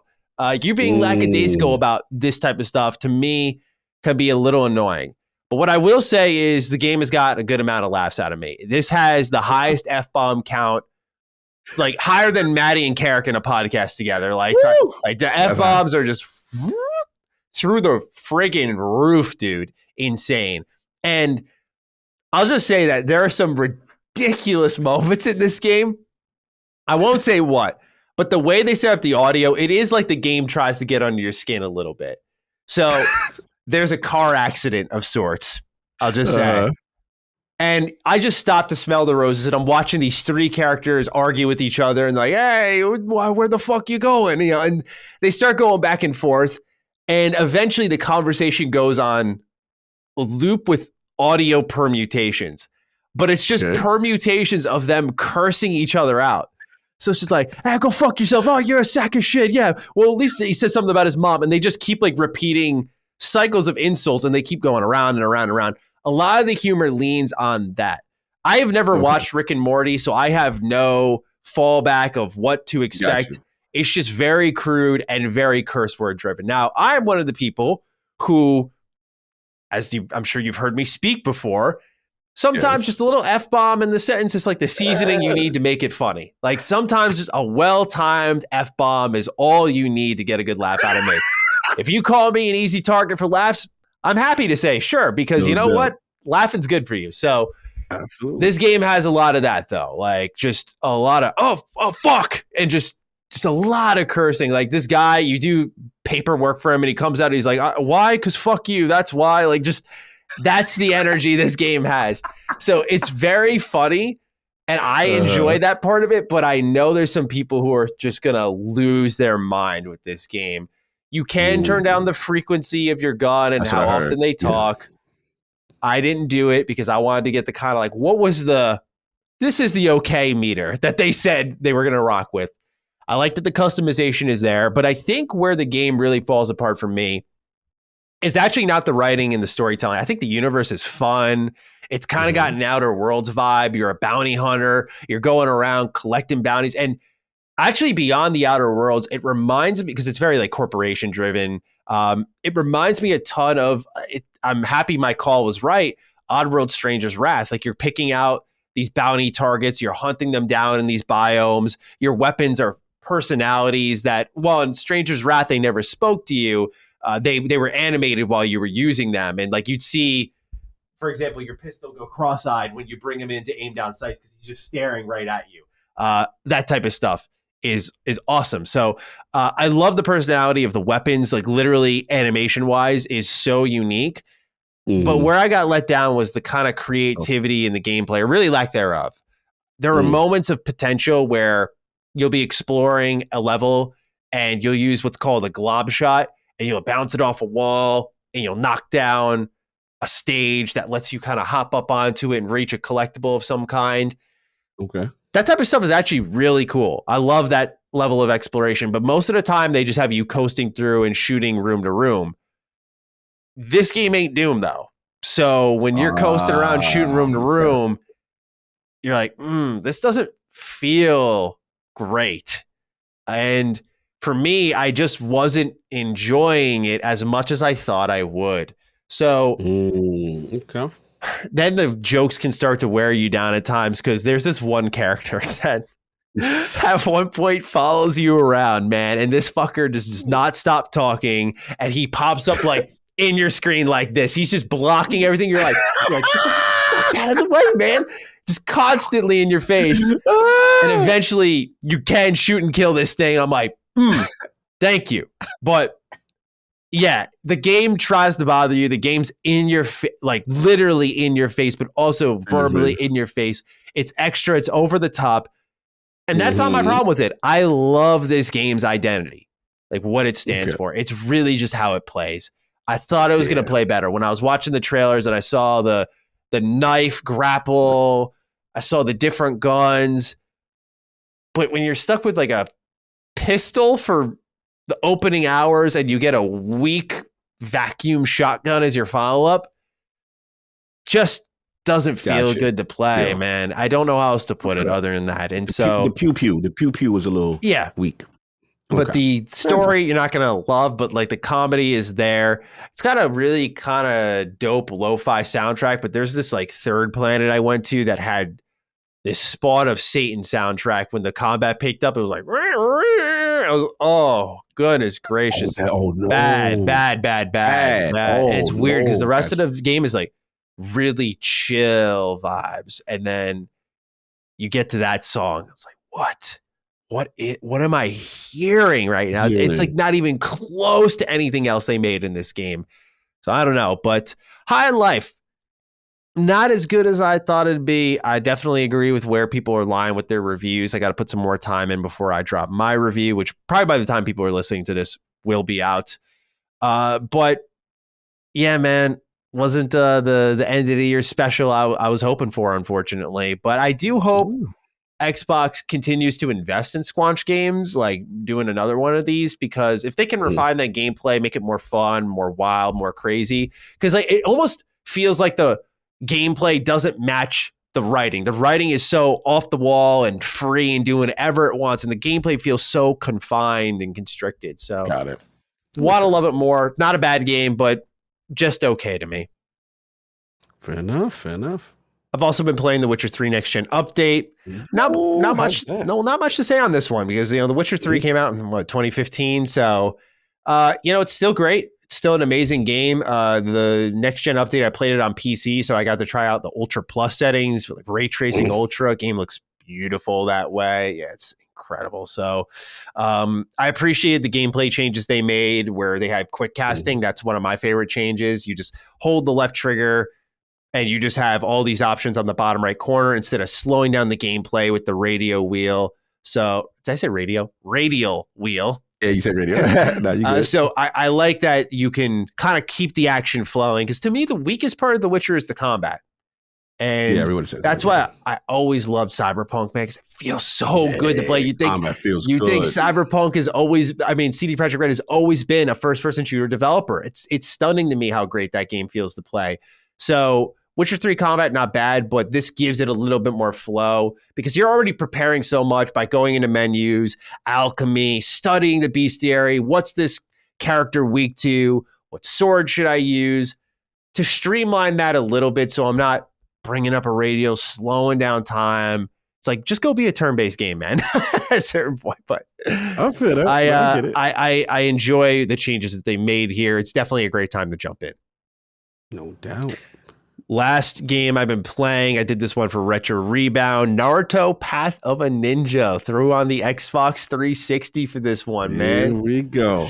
Yeah, so this was fun to fire up, because when I put up my video on Retro Rebound of Naruto Ninja Council, I wasn't expecting much, but the video really blew up over the course of 2 weeks. And I was very pleased by that. Like, that's the best thing about that channel, just taking these games that are so fucking obscure that I grew up with, that I thought no one knew about, and watching them find an audience. A lot of people were like saying afterwards, well, go play Path of a Ninja and go make a video on that.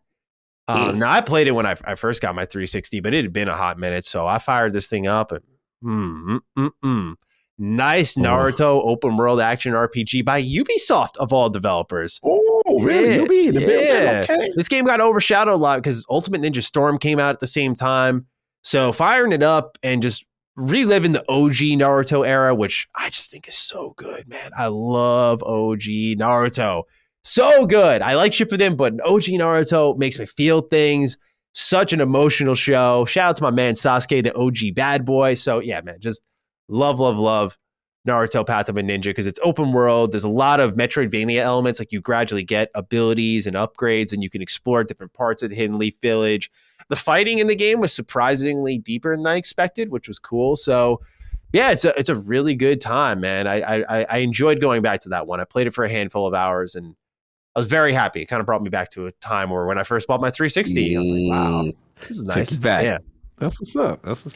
Yeah. So that's what I found time for this week. Overall, not many hours sunk into games, but let's speak with Zip Davis as we get some more questions out of the way and we get into the news here. Zip Davis writes, hello, Mary Dukes.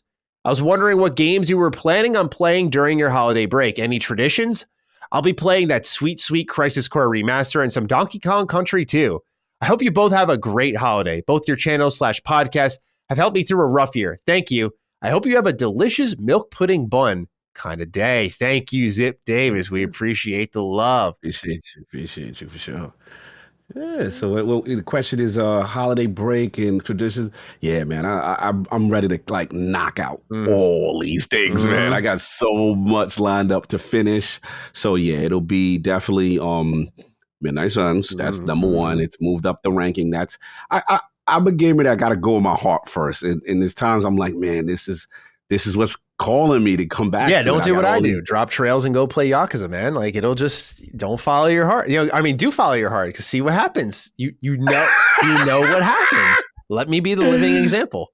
I was miserable that month. Yeah, and then you get a nasty tweet on Twitter badgering the game. Yes, I don't want to do that. I don't want to give Crisis Core bad. No, let me stop. No, but all jokes aside, like I do feel you on that. Because I defended you. Because I was like, I know that feeling when you're in your happy place. You know what I'm saying? You just want to be, it's like being wrapped up under the covers. You know what I'm saying? You just, and here comes someone yanking you over talking about go do something. You're like, I want to stay right in. Yeah. I feel you.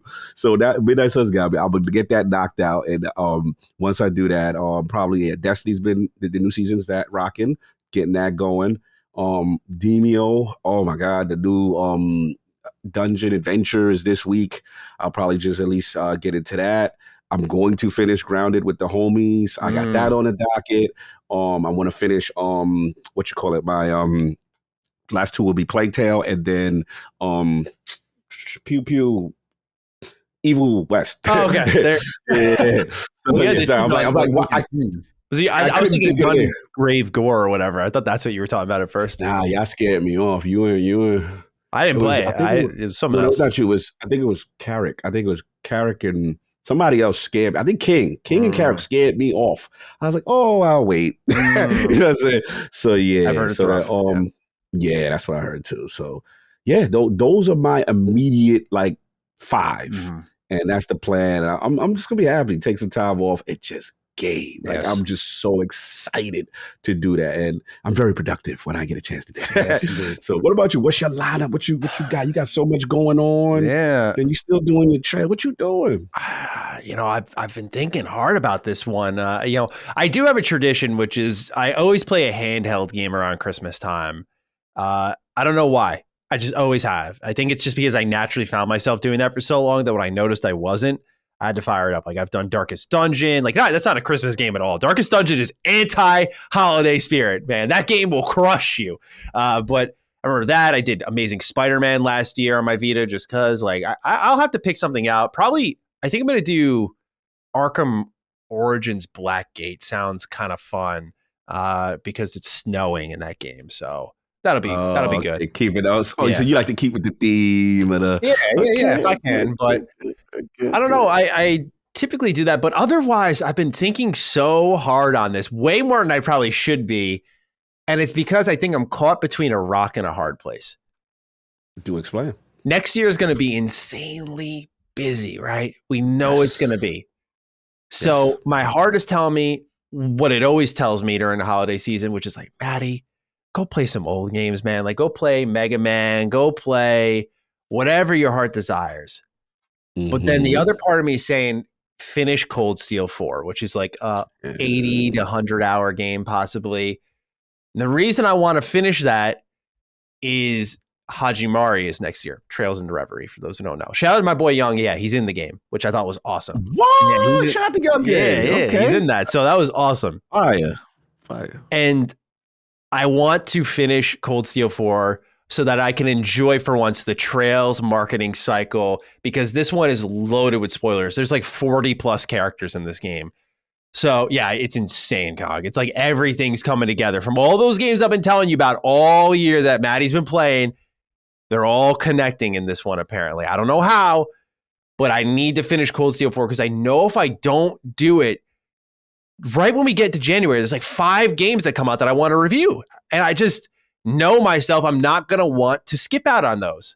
And it's going to continue into February, into March, into April. It's just going to keep going, right? So that cascading effect leads me to believe I will not find time for Cold Steel 4 except right now. And I love Trails, but like my heart's also saying like, let's go play some more different things. And I just have so many ideas. Me and my friends were talking about, let's do like an Advent gaming calendar. We'll download a game every night. We'll just hop on something random together, where it be like Chivalry 2 or Battlefront 2 or like a random fighting game. Let's just have fun every night. And so we've had all these different ideas. And, you know, I think I'm going to end up rocking with Trails. I think that's what's going to happen. Okay. But I'm also like in the middle of playing High on Life. I'm going to finish that. Right. I still have yet to start Midnight Suns. I was planning on starting it, but I really want to get to that. I want to finish God of War Ragnarok. Right? I'm just like, something's getting dropped here. I don't know what it's going to be. I got to be real, though. And oh, man, we're deep enough in the show. It's probably going to be God of War because, like, Midnight Suns looks too good to me, man. I love Marvel.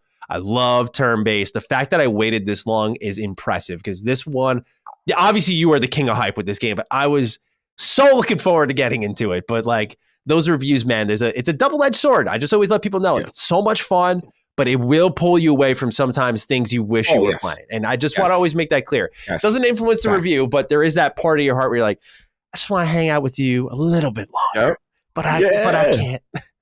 You can't. I know, bro. And the last thing I forgot to mention is the thing that they added with this day and night cycle of Midnight Suns. There's a whole different gameplay loop even on the strategy-based layer at night. You can explore the Abbey and the mystical day. It almost gives you a have you ever done Mortal Kombat The Crypt? Oh, yeah. Okay, so think about a way more advanced level of the Crypt that's not simple. There's puzzles and there's this ambiance to it, and there's the whole different. Sorry, go on. No, what you said? I was like, maybe I'll play that on my Vita because that comes with Kratos. Oh yeah, I forgot. Now I'm playing God of War, baby.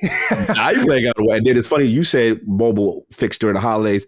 Any chance I get, your boy been Tekken 7 in on my Steam Deck, hard body because of the hype for 8. So I'm gaming all where I go, and they just dropped the 7. Just dropped an update.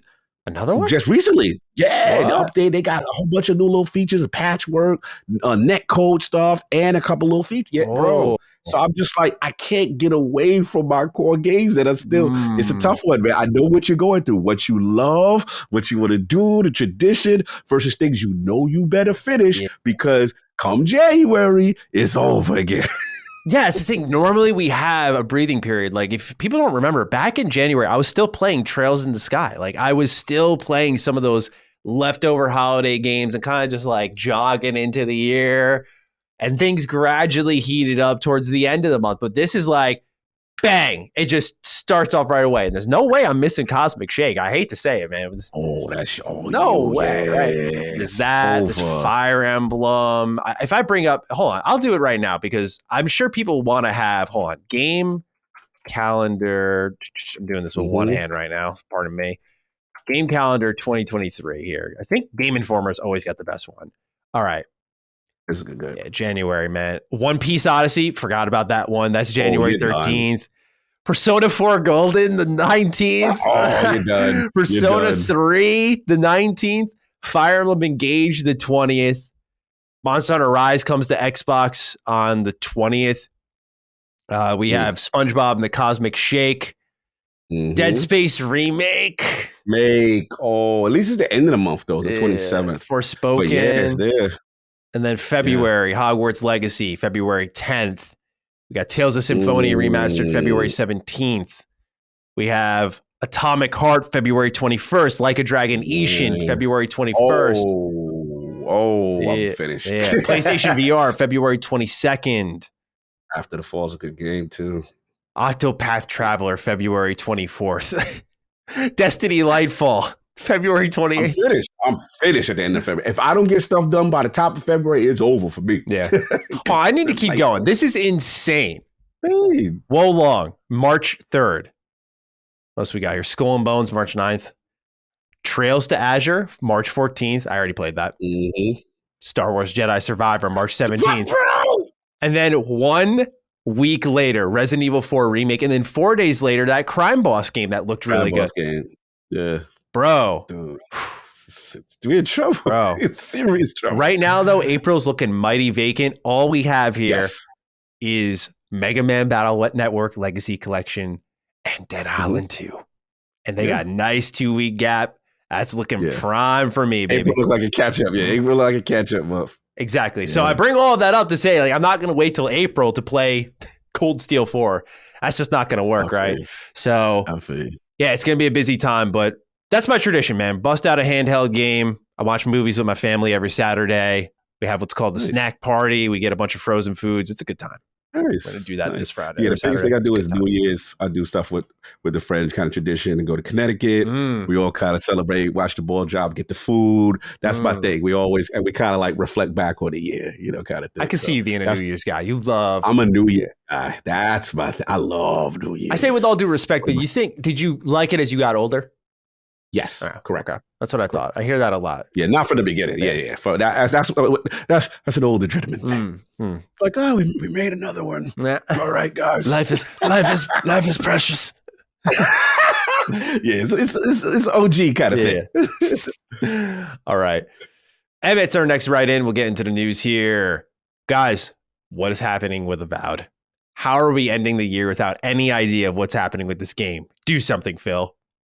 Very simple to the point. Usually our audience is a little more wordy, but Emmett is just straight to the point here. So, Cog, you know everything. What is happening with Avowed?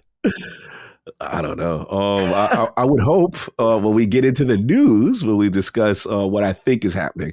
And what I think is happening is based on Aaron Greenberg's comments after the reception to the minimal presence at the Game Awards by Xbox. Minimal.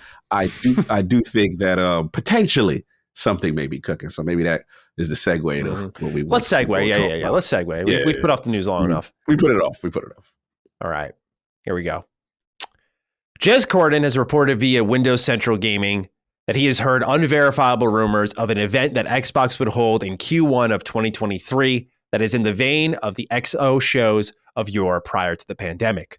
While this isn't something alone that we can run with, Aaron Greenberg, VP Xbox Game Marketing, shared a tweet following the Game Awards that could be received as a tease of something noteworthy on the way. He writes, quote, "We have a lot planned to show and share about an incredibly exciting year ahead for 2023. Appreciate folks are eager to learn and see more.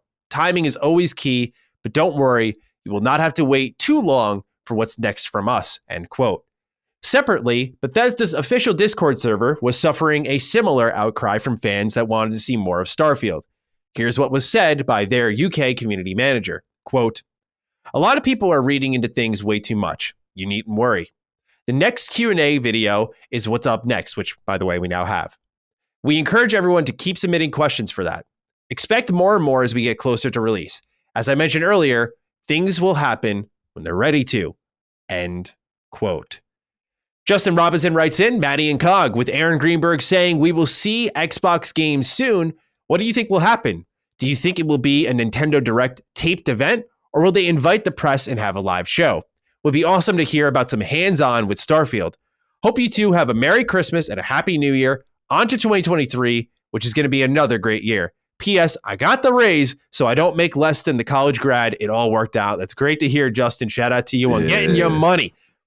Get your bag, baby. Salute, Justin. That's what's up. Now, that's what's up. We did talk about this a little bit last show. I want to make sure that's completely clear. But the reason I wanted to headline our show with this one is I wanted to fully explore it as more comments have come out, as write-ins have come in as well, to really dive deep into less Xbox's absence and more so, and maybe with a little bit of copium in our veins, what the response is in the early part of 2023. Because Jez also said he heard from verifiable rumors that what was happening at the Game Awards was Xbox was going to have a minimal presence.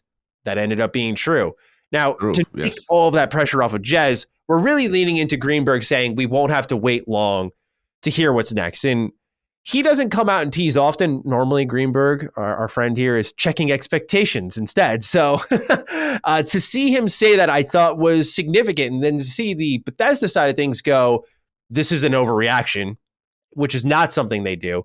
I thought it was pretty noteworthy. So, Cog, I want to kick it to you about a potential Q1 2023 showcase, what that may look like, when it may land, and what it may hold. Again, following the question from Emmett with Avowed. Yeah, I definitely think it's coming. You know, for them to make a statement, they knew the reaction from the Game Awards presence was not positive.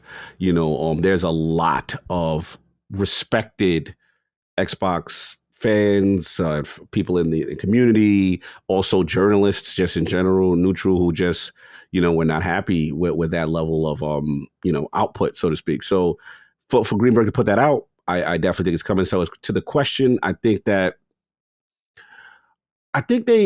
what has been successful for them is kind of like the later format, what they've been doing with like the showcases, like the Microsoft Bethesda type showcase. Now, obviously, it's not going to be, I don't feel something's going to be in that big a scope, but I think they need to get that happy medium between informative, quick hitting, but also if there's a game that, like, for example, like what Starfield is doing now, which we're going to get into, right?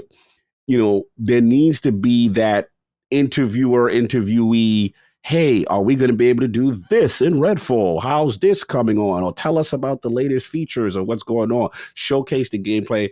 Maybe I'm always a fan of minimal personality, unless it's like the head of the director or whatever, and then they're going to talk. But show the game, please. You know what I'm saying? I don't want my hope is that I just don't want to see you in your clothes and you and this and this and this. We need to see this. You know what I'm saying? So that's my advice to them. I think they've gotten better. What I don't want is an inside at Xbox. I don't want an infomercial. I don't want 6 teaser trailers talking about how great Game Pass is and the sizzle reel. Yeah. And that's cool. There's a time and place for that. The community is starving for the information on these games you claim are coming and that you are excited, that we should be excited about. Help us get excited by showcasing them the right way, and then maybe give a surprise or two on one of the games we haven't heard from a while, like an Avowed, right? Like give an update, get people excited, get pumped. And I'm pretty confident that they know what they have to do. Yeah. It's just the execution. That's what I want to see. Yeah, we've seen how 2023 is going to be crowded for Xbox, because I just always define it as the pipeline bursting. Like, it's not really, oh, this is the year they deliver. It's just that they have so much backed up that things are finally going to have to start to come out, whether it's they're ready or it's like Halo Infinite, where we don't care if you're ready. We've let you be in development for long enough, whichever it may end up being. We're going to get games next year. I don't foresee them holding on to Starfield, Redfall, and Forza for another full year. So we're going to get games, and we imagine on top of everything else in the first party lineup. We're going to hear updates on those and anything else they're doing exclusively or Game Pass wise or just games they want to generally promote. They are going to have a lot to talk about, and they can no longer, as we've said on the show a lot, lean into the traditional, as much as I love the tradition, just E3, especially when you have inflated your first party studio count that high. So this was a matter of time. What I have a big brain play on, though, is the Bethesda factor in all of this. So at the start of this year, one of the games that had a marginal amount of concern around it was Ghostwire Tokyo. Ghostwire Tokyo got delayed out of the fall window of 2021, and we didn't hear much about it. And I remember even talking about it on the show with you of mild concern, like something might be wrong with that game. Right. Then out of nowhere, hey, state of play, February, see you there. And there it is, about 15, 20 minutes of gameplay, just talking about the game. And the biggest surprise of them all, the game was coming out the next month. And they did that with Tango Gameworks, who has historically struggled to sell games. Now, you could read that as a one-time anomaly. Maybe they sent it out to die. Maybe they didn't have high hopes for it. But the game reviewed pretty well. And I haven't played much of it, but it looks awesome. But then you go back to Fallout 4.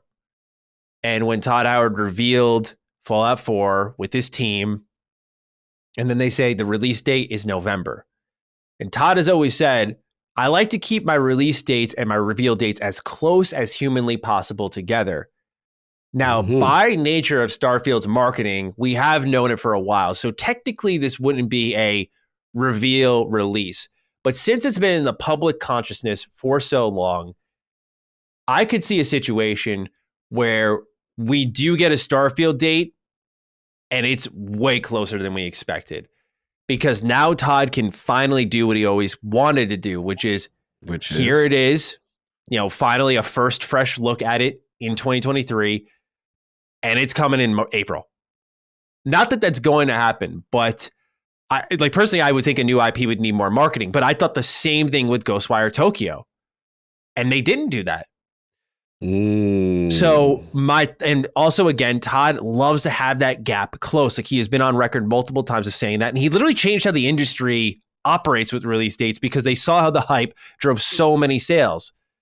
So I think with Starfield and maybe even Redfall, they may do a similar thing because what would restore the hope most, Cog, is even if it's something like Redfall, which I'm slowly turning the corner on, if we had a showcase in January and they went, Redfall's in February, Starfield's in April. What would that feel like? That'd be like, holy shit, we don't have to wait. It's coming, good. Right? It feels good.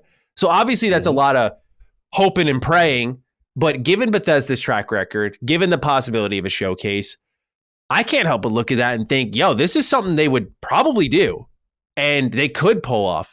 I think these games need more marketing, and we'll have a separate conversation, no doubt, on as we have in the past, but probably again, if they do this on maybe how they marketed Redfall, how they plan to do that. If it plays out the way I'm imagining it, where like that re-reveal and release is super close, but the in-community vibes would be nuts because it would be the exact opposite of what we've been feeling for so long. And if you do, like you mentioned, a bit of a cherry on top and you go, here's your first look at Avowed, which is still about a year or so off, right? I mean, that's what Xbox fans have been wanting for so long. Just tastes, teasers. So I feel like that's a sound enough theory just based off what has been said and what has been done, not only in the past, like years ago, but even just this year. So that's where I'm leaning right now. Obviously on a little bit more of an optimist point of view, but I could see it happening.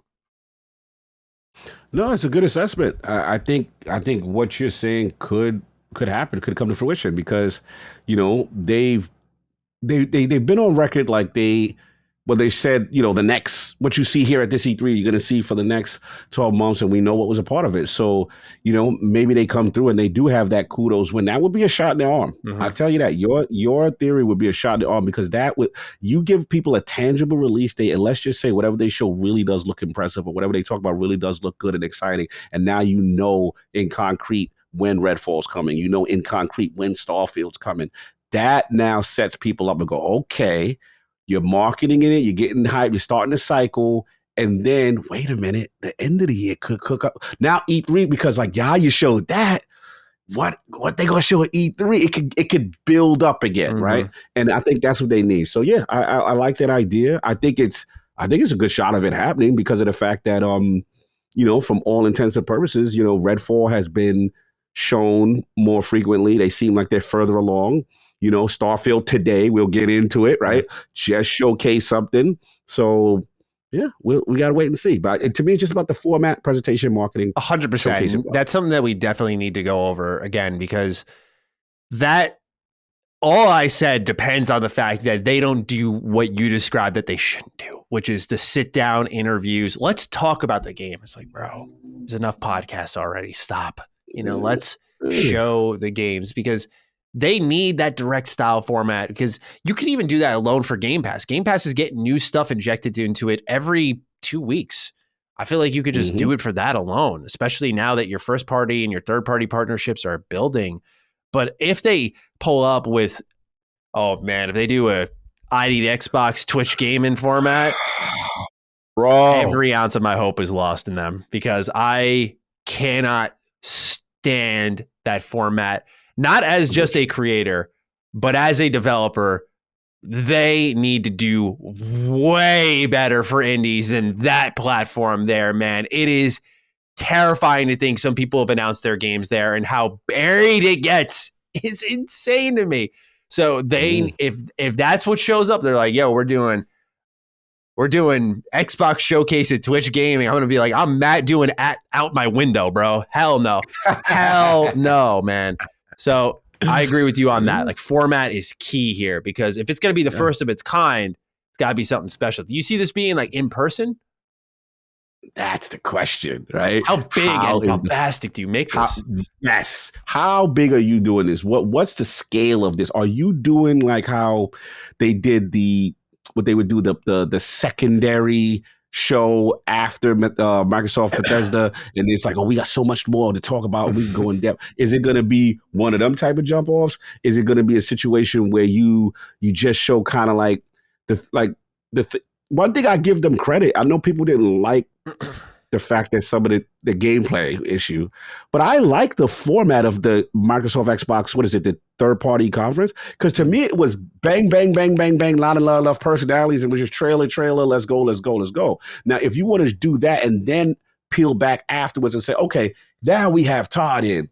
All right, Todd, from what we just saw, this, that, and the third, and you want to still, like, I'm cool with that too, you know what I'm saying? But yeah, you got to showcase these games correctly. I'm with you. We're going to do a DDU if we see that Twitch joint again. Oh, yeah. I already see the title. Is Xbox marketing their games? You know what I'm saying? Like, how is it? Like, bro, it's fire emojis, and it's going to be crazy. Yeah. You're not going to want that. You ain't going to want that DDU Xbox. Please. No. We'll make that public. That'll be a freeloader one, yeah. Yeah, like, we will be on you if you do that and disrespect these games by not showcasing them correctly. Absolutely, I'm with you on that. Yeah, because a lot of developers work hard and they don't have a lot of say in how their games are shown off. So when they are shown off in that format, look, I say it as a content creator myself, we should not be showcasing games. Like, there is a professionalism to that. Yeah, let the devs really do that, and again, let the games more so do the speaking versus the personalities doing the speaking. And no disrespect to it, this is not a personal shot. This is a pro developer, pro game perspective. Absolutely. All right, let's move on to number 2 here, because we're going to talk a bit about Starfield. We got brand new quest details. So Bethesda's been running this. Oh yeah, you dress for the occasion. Look at you. Love that. So Bethesda's been running this series called Constellation Questions. The first episode was with Todd Howard, really talking about dialogue and Starfield as a whole. And now they're focusing down a little bit more, and they talked about quest details with Will Shen, who is the lead quest designer for Starfield, but also the lead designer of one of my favorite things Bethesda's ever done, which is Fallout 4's Far Harbor. And that is... remember that quest, yeah. That one is so good, because Far Harbor, as an expansion, represents everything people wanted Bethesda to go back and do with Fallout 4. And they did it, I think, beautifully. And so that was the last time Bethesda was really in their RPG bag, like hardcore, choice and consequence, factions, multiple branching paths. Like that was what we were looking for from Bethesda. And if you were to ask me what's the best thing they've done since Skyrim, I'd say that expansion. So to have him heading that up is really good. So we got a couple of tidbits here. We're going to go beat by beat, talk it through. Random encounters are now whole locations on planets that you explore. So an example that Will provides us is that you would go to an outpost and discover a group of people with an issue. Instead of just like in, say, Fallout 4, one person strolls along and says, hey, I need your help. Now, he describes it as maybe they have a member of their group that's been kidnapped and they point you to another location. They place this person in a, quote, dynamically placed settlement, end quote, with a, quote, dynamically placed dungeon, end quote. I don't want to start off negatively, Cog. I don't. But this... Let's go. This sounds like Fallout 4's Minutemen missions on fucking steroids. Because the way he was breaking it down was that these are dynamic missions that can happen on any planet that you're exploring. And I was really pulling for the Mass Effect 1, like an outpost is out in the middle of this planet and there's a little storyline in there. I know it's not always going to be the case, but this gives me that quantity, not quality vibes that I think polluted Fallout 4's design a little too much here. And this is no mistake.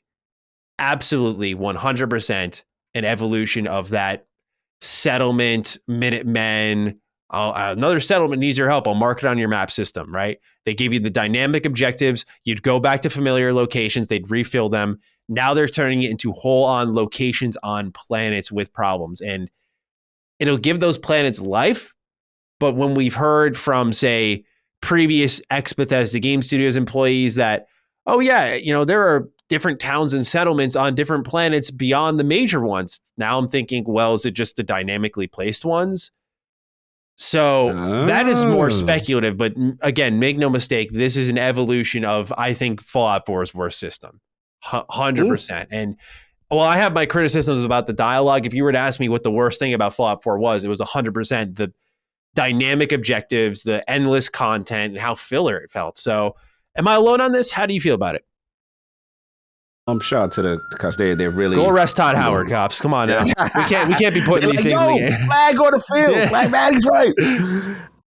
I will say this. It is a cause. It's a good flag. It's a good flag to monitor.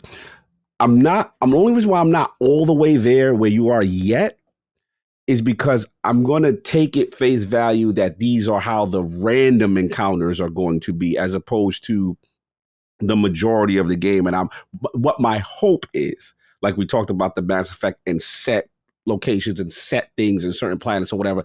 And the hope is that there's enough set things where this becomes the filler thing, right? Mm-hmm. Now, to your point, if this is the more of the main thing, then yes, that is a concern, because I don't want it to be another settlement needs your help. Go kill such and such that's been kidnapped, and just these kind of variants on quests like that.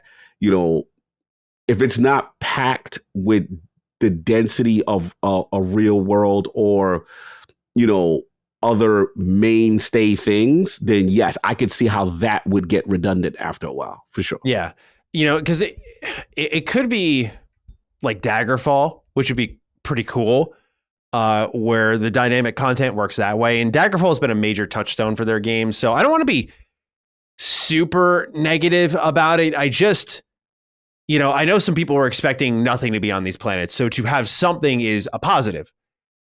To me, though, when the content immediately you could see through it and it feels like filler, it's almost like subtraction by addition, really, in this case. And here we go. So we'll see how it goes, but this was one I heard and went, I don't know, because I like the random approaches of characters in the world.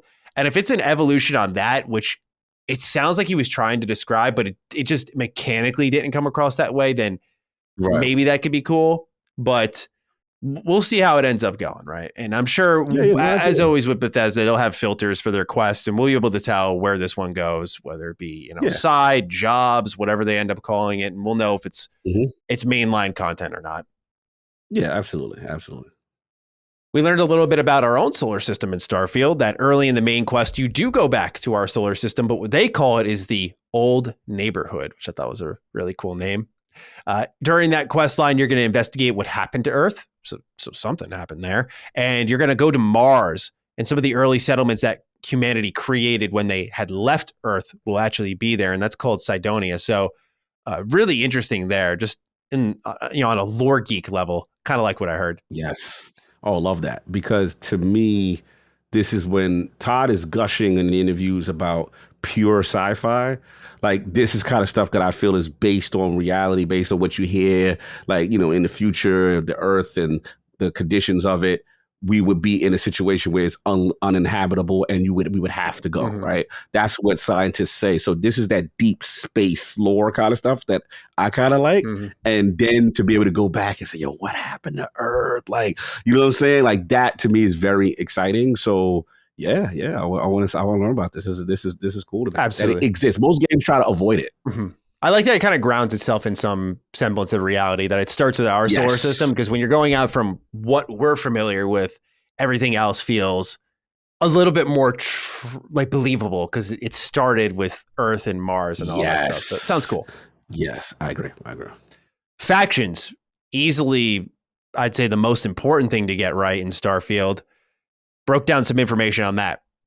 The main quest will start with a bit of a tour to get you familiar with all the major players in Starfield first. So that's how you'll likely be introduced to all of them. And we'll describe them as stories that they wanted to be more personal, where you'd influence where the faction is going to go. So he said when they were sitting down to decide, like, should we have these factions warring against each other? What's the overlap look like? He described them as a bit more individualized. And one example he gave us was the politics of the Freestar Rangers, saying that should you sway them towards justice or industry? Like, you help dictate those things. But it's not like Skyrim, where you become the leader of every single faction. And that factions will be largely separate so that players can experience all of them, which is, again, important to note because that is very Skyrim in design. But at the end, despite keeping them separate, he mentions far-reaching consequences of the factions and what they care about as you interact with them, which, again, I found very interesting to see. So on one front, they're making it open and accessible, more personal by not having them intersect, but there seems to be the ability to have what sounds like a dramatic impact on where these factions will end up in the game world. And I like the sound of that overall. I just hope it plays out how he's describing it. Yeah, it sounds really cool. I had a question though. So just for confirmation, it's not like Skyrim where you can be Fighters Guild, Dark Brotherhood, Hunt Thieves. Like, you can't be all of these. It sounds members. like the way he described it, because he said that the factions are largely separated so that players can experience all of them, which doesn't sound bad. But when you consider one of the factions is the Crimson Fleet, which are like your space pirates, and then you go and work for the Freestar Collective, which are like the first line you hear from them in the trailer is like, we're by the people, for the people. Those are completely conflicting philosophies. So you kind of working with both of them. Maybe that's where the impact comes in. Do you want to veer them towards the good side or something like that? That could be kind of cool. But I agree with you. That right now, the way he described it in the video sounds a bit like a conflict of interest, if you will, amidst all these factions. The vibe I got is that he was kind of saying like the natural story progression will have you interface with them along the way of the main quest that you are going to encounter. It's not going to be like Skyrim when some of them you have to go off the beaten path to find, right? So I'm going to get like story-wise, narratively, you're going to at least encounter them in major ways.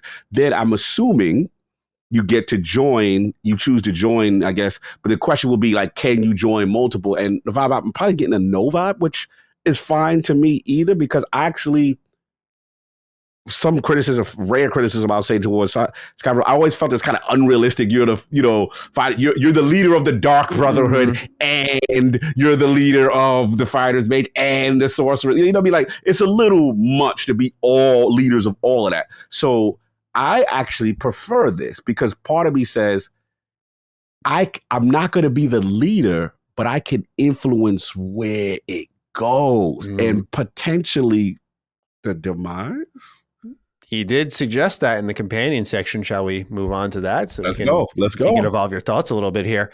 So the last thing they got into is, like I said, companions. One thing he confirmed is that your companions can speak for you. So an example he gave us was you can go into an area you go to an area and maybe you just can't access it. So you can ask your companion to speak for you and they can handle it for you, but you have to rock with the consequences of how they decide to handle it. They'll also have lots of opinions on how you handle things during the main storyline, something that you kind of saw in Fallout 4 when you asked them what their thoughts were. And of course, as per usual with Bethesda followers, they're going to fight with you. You can trade equipment with them. And new to Starfield, they will be a crewmate on your ship. But to Cog's point, when he was talking about influencing and potentially bringing factions to their demise, the last point he made was that you can determine the fate of whether or not people live or die or stay with the faction or leave them. So, Cog, you may be onto something there with how factions are handled, but I really like the whole companion handling things for you because we never think about it. But when you make a choice in a video game and you're just chaotic and you drag the whole crew in and they're shooting people down that they got no problem with just because you wanted to have a little fun. Well, now you get to hit the Uno reverse card and someone in Starfield can be like, I wanted to handle it this way, and now you got to fight with them. And I just love that reverse perspective. But Cog, I'd like to carry your thoughts a little bit more. Hearing what's been said about companions, about characters, and how you can lead them to the very great beyond. How does this make you feel about the choices in Starfield? This is my most exciting feature. This to me got me so hyped, but I'm gonna tell you why. Because one thing, this is an evolution to me from, let's even start with Mass Effect. One thing about Mass Effect is you start to have an affinity with certain crew members. You take them to certain missions. And back then, the most you would get is an extra camera cut, a quick quib from the personality of who you brought and how they feel about it, but very quick, right? And you won't get any more than that because still ultimately Shepard makes the decision, yada, yada, yada. The next evolution I want to go is Outer Worlds, right? Outer Worlds, I could bring certain party. That's my man Vic Maxer, and then what's I always butcher her name? Parvati. There we go. I always butcher it. Parvati, love her. Yeah, you're the only person that says it correct. I always butchers it. Yeah, apparently that's a rare thing. I saw someone write in the comments one time. They're like, "Thank God Matt said it right." I'm like, "Is Parvati?" I saw it. Yeah, right. Yeah. I'm the worst. Parvati. I am definitely the worst. But like what I like that Outer Worlds does is that they'll just jump in and they'll say a couple of strong dialogues or how they feel or whatever. Or I love that. Or I believe the option in the dialogue to pick their name for a second. Yeah. So it adds flavor to the relationship. This is a step further. Like, yo, he could speak for you.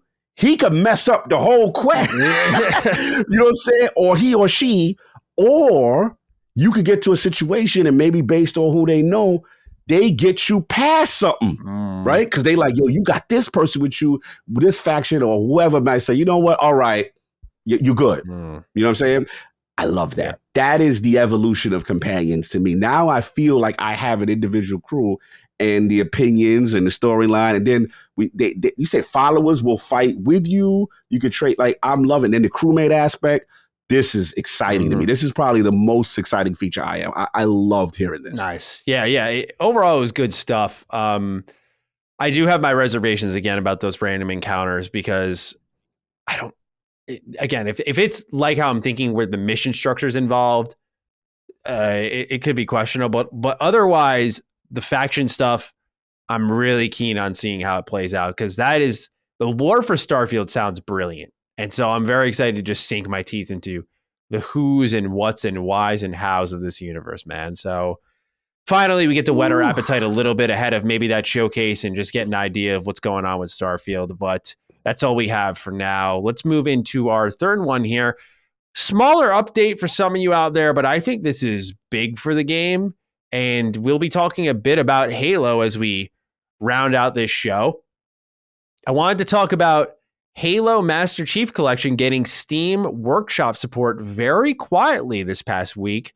And when I say quietly, I don't mean just 343. I'm talking about the industry coverage as a whole, because, ladies and gentlemen, Steam Workshop support is always, always, always a game changer because it's the easiest to install mods on the market. So now you can get something like Halo 2 Uncut with a click of a button, making, I think, Halo Master Chief Collection the best place to play over on Steam. But this game has been absurdly well supported. They made the wise decision to not do the microtransactions with that game. So smart. They do another fantastic feature here.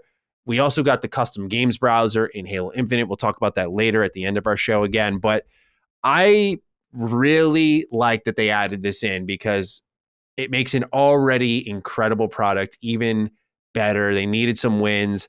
They're starting to mount them up bit by bit, brick by brick. But I love what I'm seeing here with Master Chief Collection, the Steam Workshop support. So is that something that you might find yourself diving into? Do you got that Halo itch still? Yeah, I mean, it's funny you said that because I think we got Addict's got a birthday stream coming up on Saturday. So, it's like, bro, what you want to do? Addict. Yeah, Addict. Come through, send some love to Addict. It'll be his birthday. So he gets all the games of his choice. He's a huge Halo fan.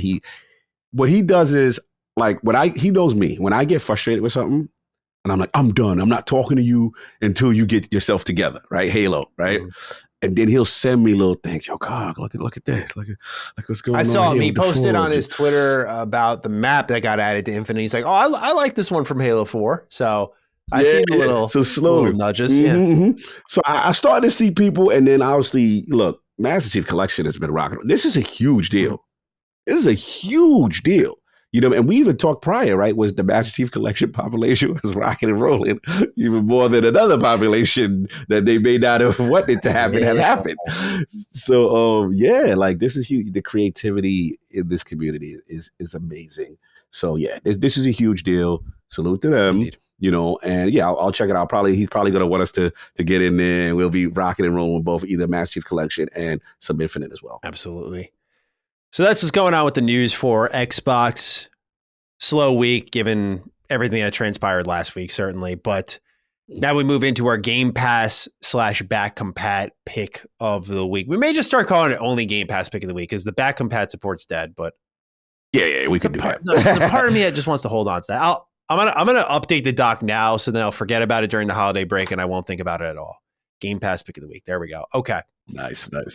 Feels a little naked looking at it now. Y'all don't know what I'm talking about, but I write the script every week, and there's that / back compat that's always filled up a little bit more on the screen.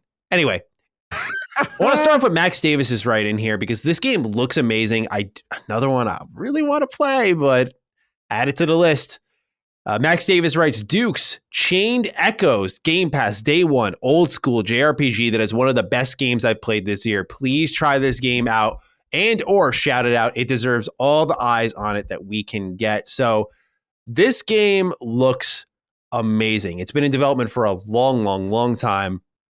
But for those of you who are maybe down bad about what's happened with Final Fantasy and the Pixel remasters here, this could be your answer. I mean, there seems to be this crossover with this game that I would say is between Chrono Trigger and Final Fantasy VI.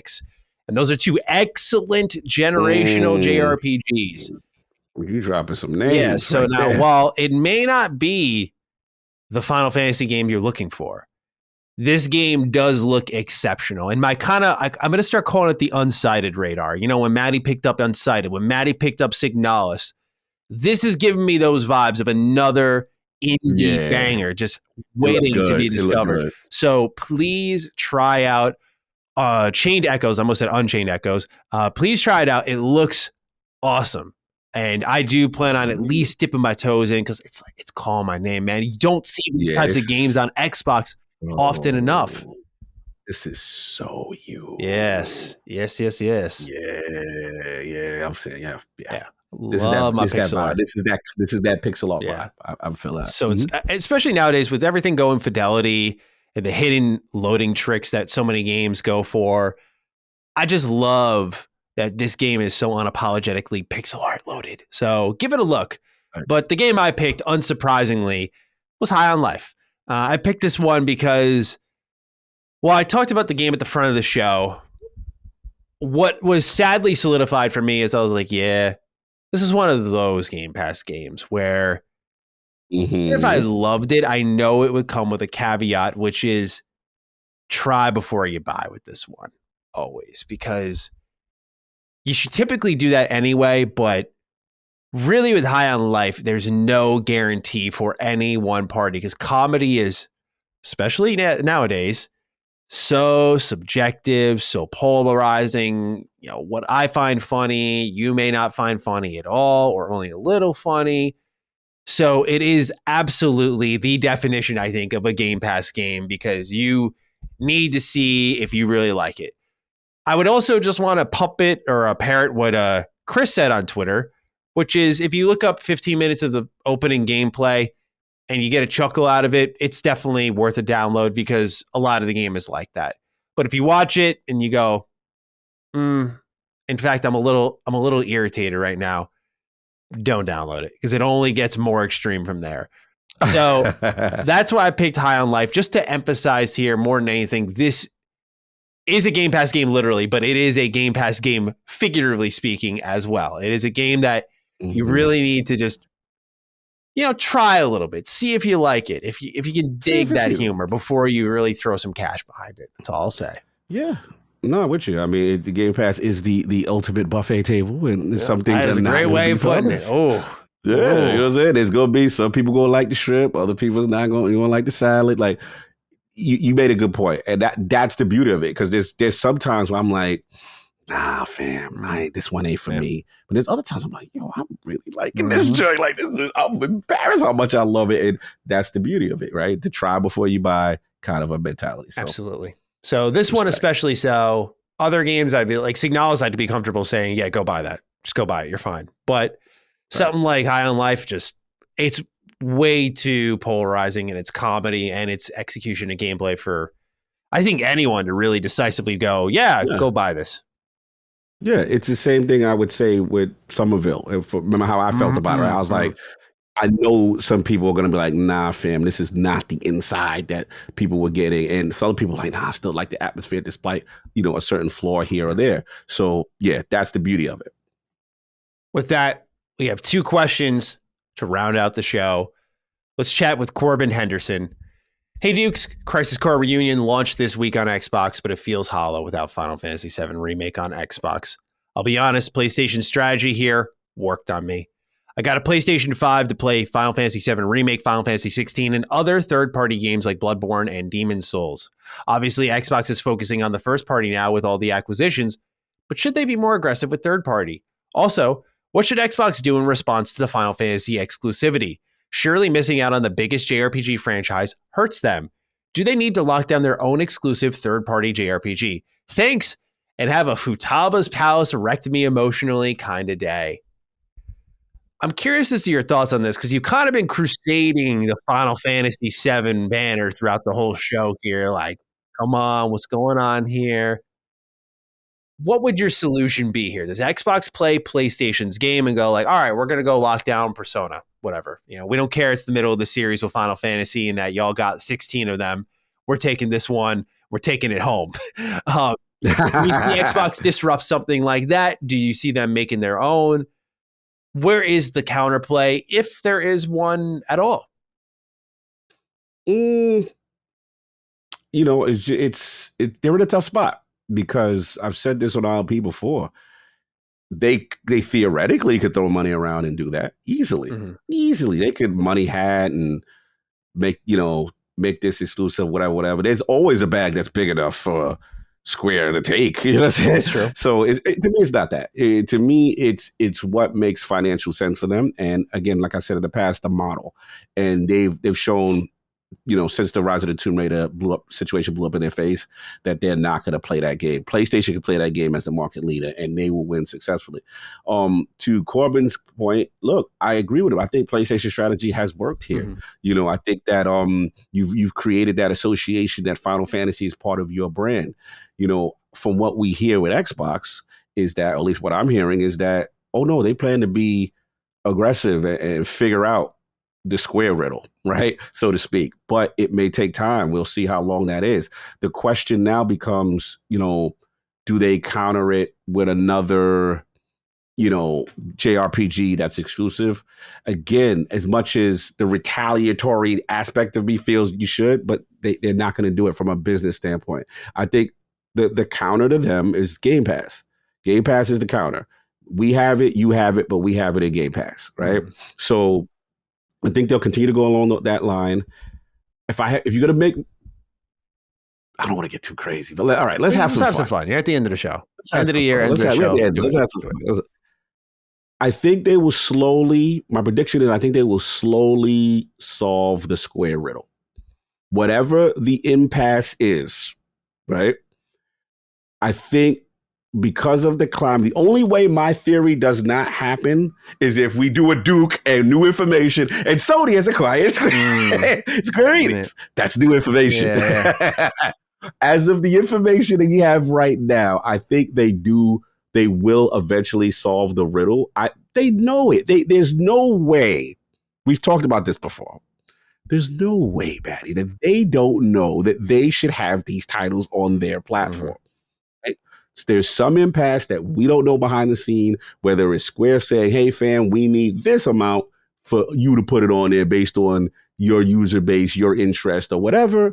And Microsoft be saying, hey, fam, we don't think that's worthy. Or, I know people don't want to hear this, but this is also a reality that could happen, is Sony as being aggressive and say, hey, let's extend that deal that we had with you even further. We have to say that is possibility that could be happening. These are possibilities. And if that is the case and Sony has the relationship, there's not much they can do in that until contracts and stuff run out. So that's where they're at. I think they will continue to improve. I have confidence this year that I've seen enough strides.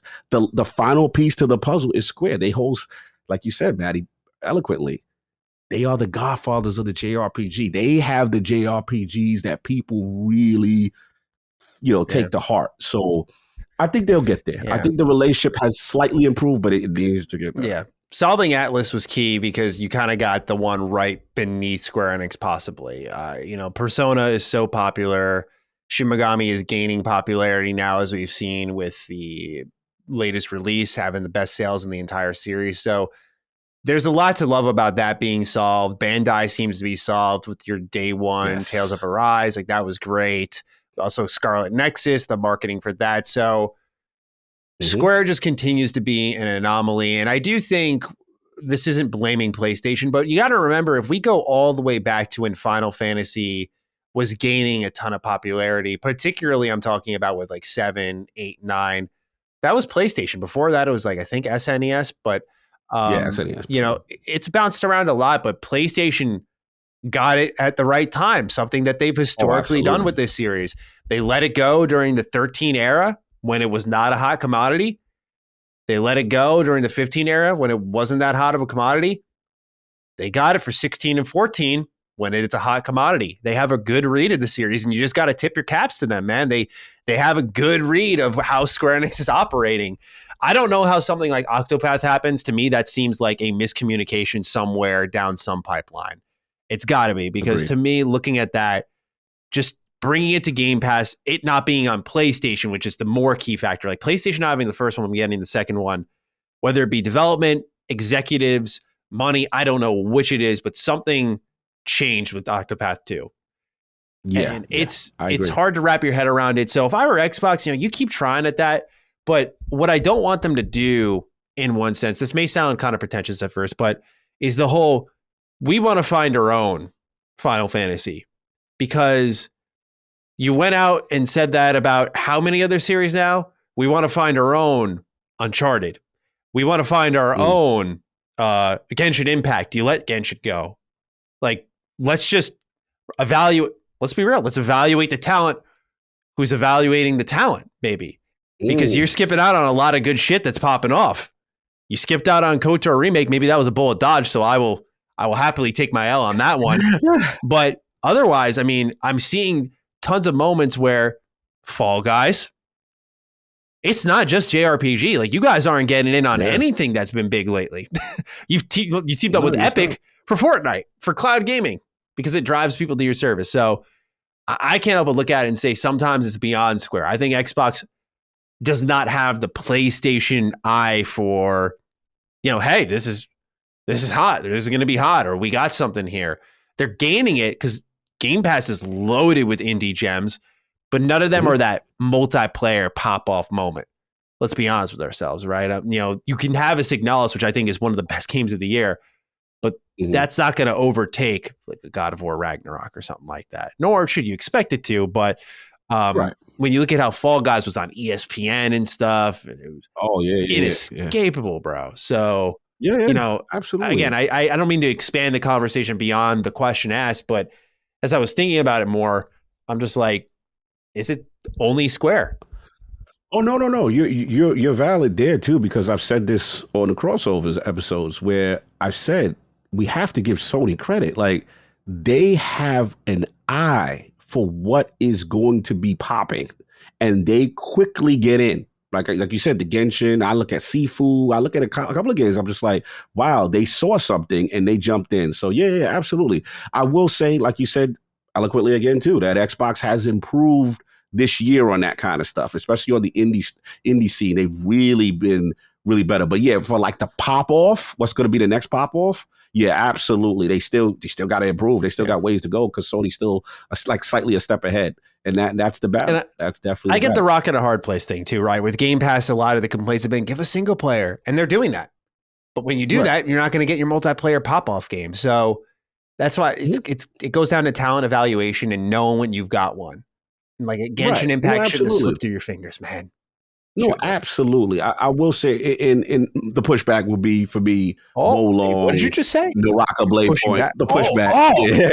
You know what I'm saying? I know we do disagree. I know it happens. That's a great pushback, though. I didn't think of those. Naraka, especially. It's a good one. Yeah, like there's things where I go, okay, this would never happen in 2021, right? That would be a Sony exclusive. And I'm like, okay, your name's in the comments and it's tied to you. Okay, all right. Kind of thing. And I especially Wolong. Wolong was like, whoa, Team Ninja, like Souls game, you own it. And like I said, the what is it? Lies of P, Kojima. What is it? It's Jima. What is it?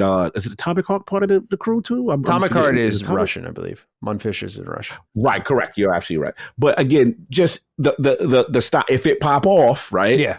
Okay, you were there. You was in. You gave. You see what I'm saying? Like they get. I'm seeing the signs. That's what always gives me hope. And people like, yo, how you? A lot of the criticisms, like people get tired of. A lot of Xbox guys just hope. If I don't see signs. Right? Like Xbox One generation, I didn't see signs. You didn't see anything. I'm like, y'all don't seem to be wanting to care like y'all going to compete in gaming. So I'm going to be over here until y'all figure it out. Right? Same. This year was like, oh, no. We are here. And that's what you see. And that's why people are so bullish about 2023 and the future and so on and so forth, despite the awful 2022. Oh, yeah. Year to remember. The fact that we are actually pulling more numbers now is insane too. It's like, how are we doing it? Nothing's happening. Yeah, nothing's happening. So it's nothing happening is news sometimes. Factual. All right. Last thing we got on the docket here comes from Alex Dies Twice. Hello, Dukes. How are you doing today? First of all, wanted to thank you for staying up to insane hours of the morning just so we could have a main episode last week. For my inquiry, just wanted to know your thoughts on Halo Infinite getting a custom games browser 3 months earlier than anticipated alongside the Pit remake and a good amount of requested quality of life features. Good sign for the future cadence of the game? ? Best, Alex. Thank you, Alex, as always, for writing in. Good sign, man. Let's be real. Good sign. I apologize. It probably looks wrong on me. I took this at the complete back end of our show, but Yeah, the real ones will know. And yeah, this is awesome to see, like, across this MCC. Like I mentioned, when they dropped that winter update, it felt like this could turn into that corner turn where it's like, now we can start briskly walking, right? And we can enter a jog in 2023, get season 3 out. And I'm, like you said, Cog, I'll let you take it from here, that Taken King moment, right? Yes. You're waiting for it. Like that, here's the endless expansion or whatever it's going to be named. Apparently there was some type of trademark issue for it that got like canceled. So whatever it's going to end up being called, we don't know. But whatever that single player thing is, like synchronizing a big season push with that, I think we'll put this game back on the map, frankly. But what do you think with all the updates that are coming to the game, the progress that's been made since Bonnie Ross left? Yeah, 100% with you. I think that, the nature of live service is you correct the foundation. Now we hear it, God, game's fun. People are sending me Super Mario Brothers Warthog clips, and I'm like, how is that even possible? And we've had, Raygun on, and Raygun has said, like, Forge is literally creating content for you, creating engagement for you. Now you get the custom, bro. Yes, you see what I'm saying? Now the core is starting to be fixed, right? Yeah. Once that happens, slowly but surely, it starts to rise. Now you put the cherry on the sundae, top of 2023, whatever that first quarter is. Maybe you show something that you showcase. Oh, maybe hey, I didn't consider that one. If you have something ready, if season 3 is going to land on time, that would be perfect for that. In all seriousness, that would be nice. Perfect little drop. Boom. Then you throw in that, here come the Battle Royale version that y'all have. Boom. Nice marketing game. You could come back. You could live service. I've been around. This is not my first rodeo. I've seen with Destiny completely dead, dormant, dead game, bro. I've seen it. It all comes back if you put in the work. So yes, good sign. I'm going to continue to monitor.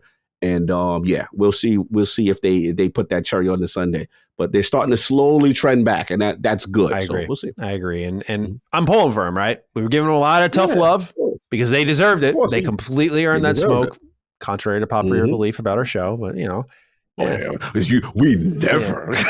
I never destroyed 343 for like 8 episodes in a row. Never. Bro, we had so many hate. They were so mad at us. What do you mean delay? What do you mean? It has to come out. The Dukes are they're fear-mongering. They're just doing everything. I'm like, bro, we catch the ire of both communities when you think about it, man. When we start to tell the dire tale of what needs to happen for some of these games, and they don't like what's being said. It's not that we're always right, but sometimes we make those dire predictions. Where, like when I started to say Starfield might get delayed, and everyone's like, no, and then we see what happens last week with the Game Awards, and people are like, yeah, maybe. Fuck, man. It's like, I'm not saying I'm always right, and I could be wrong because they just gave us an update on it, but shit, it's something. Bro, listen, I will say this with you. When both sides of the community get mad at us, to me, I feel we actually doing something right. Because at some point, say the super pro Xbox or the super anti Xbox guy, like if you feel that means you still in that line of objectivity, and there's still going to be both sides. So I'm happy about that. Yeah. You know what I mean? Just don't get too crazy because we do call it. We do call it when we see it. Indeed. And with that, Cog, that's everything we got for episode 102 of Defining Duke and Xbox Podcasting. That's the year complete, man. Never thought I'd see the day. We made it. We made it, bro. We did, man. Holy shit. Yeah, so I feel the relief already. Yes. You feel it? Yeah. We made it. Great year. The Duke's rising, man. Look, man, super proud to work with you, brother. You're a class act, super professional. You know what I mean? You make my life easier. So I got to give you your before the new year. Happy New Year to you, sir. Thank you. And look, man, I'm excited. Whatever the future of the show is, wherever we go with it, it's a fun ride. I'm looking forward to all the things that's happening. Maybe more games to talk about next year. So, have things to talk about. It looks like that might be the trend, for those concerned. Yes. But look, man, this is fun. This has been a fun ride. Shout out to the community. Shout out to everybody. We're gonna utilize this well-deserved break and get recharged and come back for the next year. But great show, brother. And Keep doing your thing. Proud to be a Duke with you. Yeah, absolutely. Same to you, man. Happy New Year to you. When we get there, of course, I'll still message you. But Yes. yeah, it's been a pleasure running the show with you this year, especially what's been a down year. The fan base is down, like everything's down. So it's just like hard to get up. But you make the show worth listening to and worth coming to, man. So, I appreciate you and all you do to contribute here. And yeah, to those of you who have listened to us all year, we appreciate you as well endlessly. Whether you're complaining about us or not, we're still showing up to just really do what we love here. It's talk about games and try to share our insight and try to lead by example. And so we hope you enjoyed this episode, but also our year's worth of content. And more than anything, I think we're all excited just to move into 2023 and finally, as much as I love the economics of video games and the inside baseball of video games, a lot of Xbox content creation has been centered around like enthusiast like conversations such as those. We just haven't had a chance to talk about games. And I'm excited because as we gradually get more updates for these games, we're starting to get a feel for our show and what we're going to be like when we have, hey, this little interview snippet here of Hellblade 2, and Xbox also announced they're showing Starfield here, et cetera, et cetera. That'd be a hell of a week in general. But, that kind of movement of updates on games instead of just, hey, what do you think about the bickering, Matt and Cog? It's like, what have I not said yet? Let's see here. Let me dig deep here. So I'm just very excited to sit down and talk games because I do, while it was a criticism of last week's episode, I do think that's where the show's its strongest, and that makes sense. That's what we do. No, absolutely. Absolutely. Completely. Well said. Well said. Oh, sorry, go on. No, just, yeah, we want to talk about the games too. We definitely want to talk about the games. So yeah, for sure. And I think that's what's the beauty of 2023. We know for the most part, you know what I'm saying, that is what should happen. And once we get in that bag, it's super fun. It's super indeed. Fun. So with that, ladies and gentlemen, thank you so much for tuning in. We hope you enjoyed all that DD offered. Again, there's more to come. You're still going to get 2 full episodes of DD, 2 full episodes of DDU. So keep your eyes peeled for those. They'll be dropping at the same exact time as they always do. Thank you again for listening to us throughout the entire year. We hope you have a happy, safe holiday, a great new year, and that 2023 starts off with a bang for all of you, just like maybe with that showcase it could for us. But we'll see in due time. Cog, any closing thoughts here, or shall we wrap it up? Let's wrap it. Wrap it like a Christmas gift. We gotta wrap it, man. Can't hit him with that hashtag. Oh, yes. Yeah, we gotta wrap it, man. So what we doing? We could just do the year, like 2022 DD, or we could do the year ended 2022 DD. Yeah. All right. Put a nice little bow on it. Yes, absolutely. Yeah, if you want to use the bow emoji while you're at it, I like that. But use the hashtag 2022 DD. Let us know your thoughts. I'm gonna be real with y'all. Matt's not going to be on Twitter much during this holiday season. So just a warning that if you don't get a response, you don't get a like from me, I'll see you later. But use the hashtag in the comments maybe this week. Yes. That would be a good way to do it. 2022 DD. Nice. Just let us know you got to the end of the episode, your thoughts on it. We love seeing that engagement, seeing your thoughts. Again, I'm at G27 Status over on Twitter. That is at Lord Cognito. You can find both of us there. If not, use the YouTube comment section. Again, hashtag 2022 DD. With that, take excellent care of yourselves. Again, have a safe holiday, a happy new year, and we'll catch you all in 2023. Peace out. Peace. Defining Duke, an Xbox podcast, is a product and trademark of Last Stand Media and Colin's Last Stand LLC, and is recorded from the United States of America. The show is conceived by Matthew Mr. Matty Plays Schroeder and me, Colin Moriarty, and is written and produced by Matthew Schroeder. Maddie's co-host is Barry Lord Cognito Eversley. Defining Duke's executive producer is Dustin Furman, and the show is edited by associate producer Ben Smith. All of Last Stand's theme music is by Ramon Narvaez. As you know, all of Last Stand Media's shows, including Defining Duke, are fan-funded on Patreon at patreon.com/laststandmedia. The following names are at the producer support level on Patreon, and we're thankful for your kindness and generosity.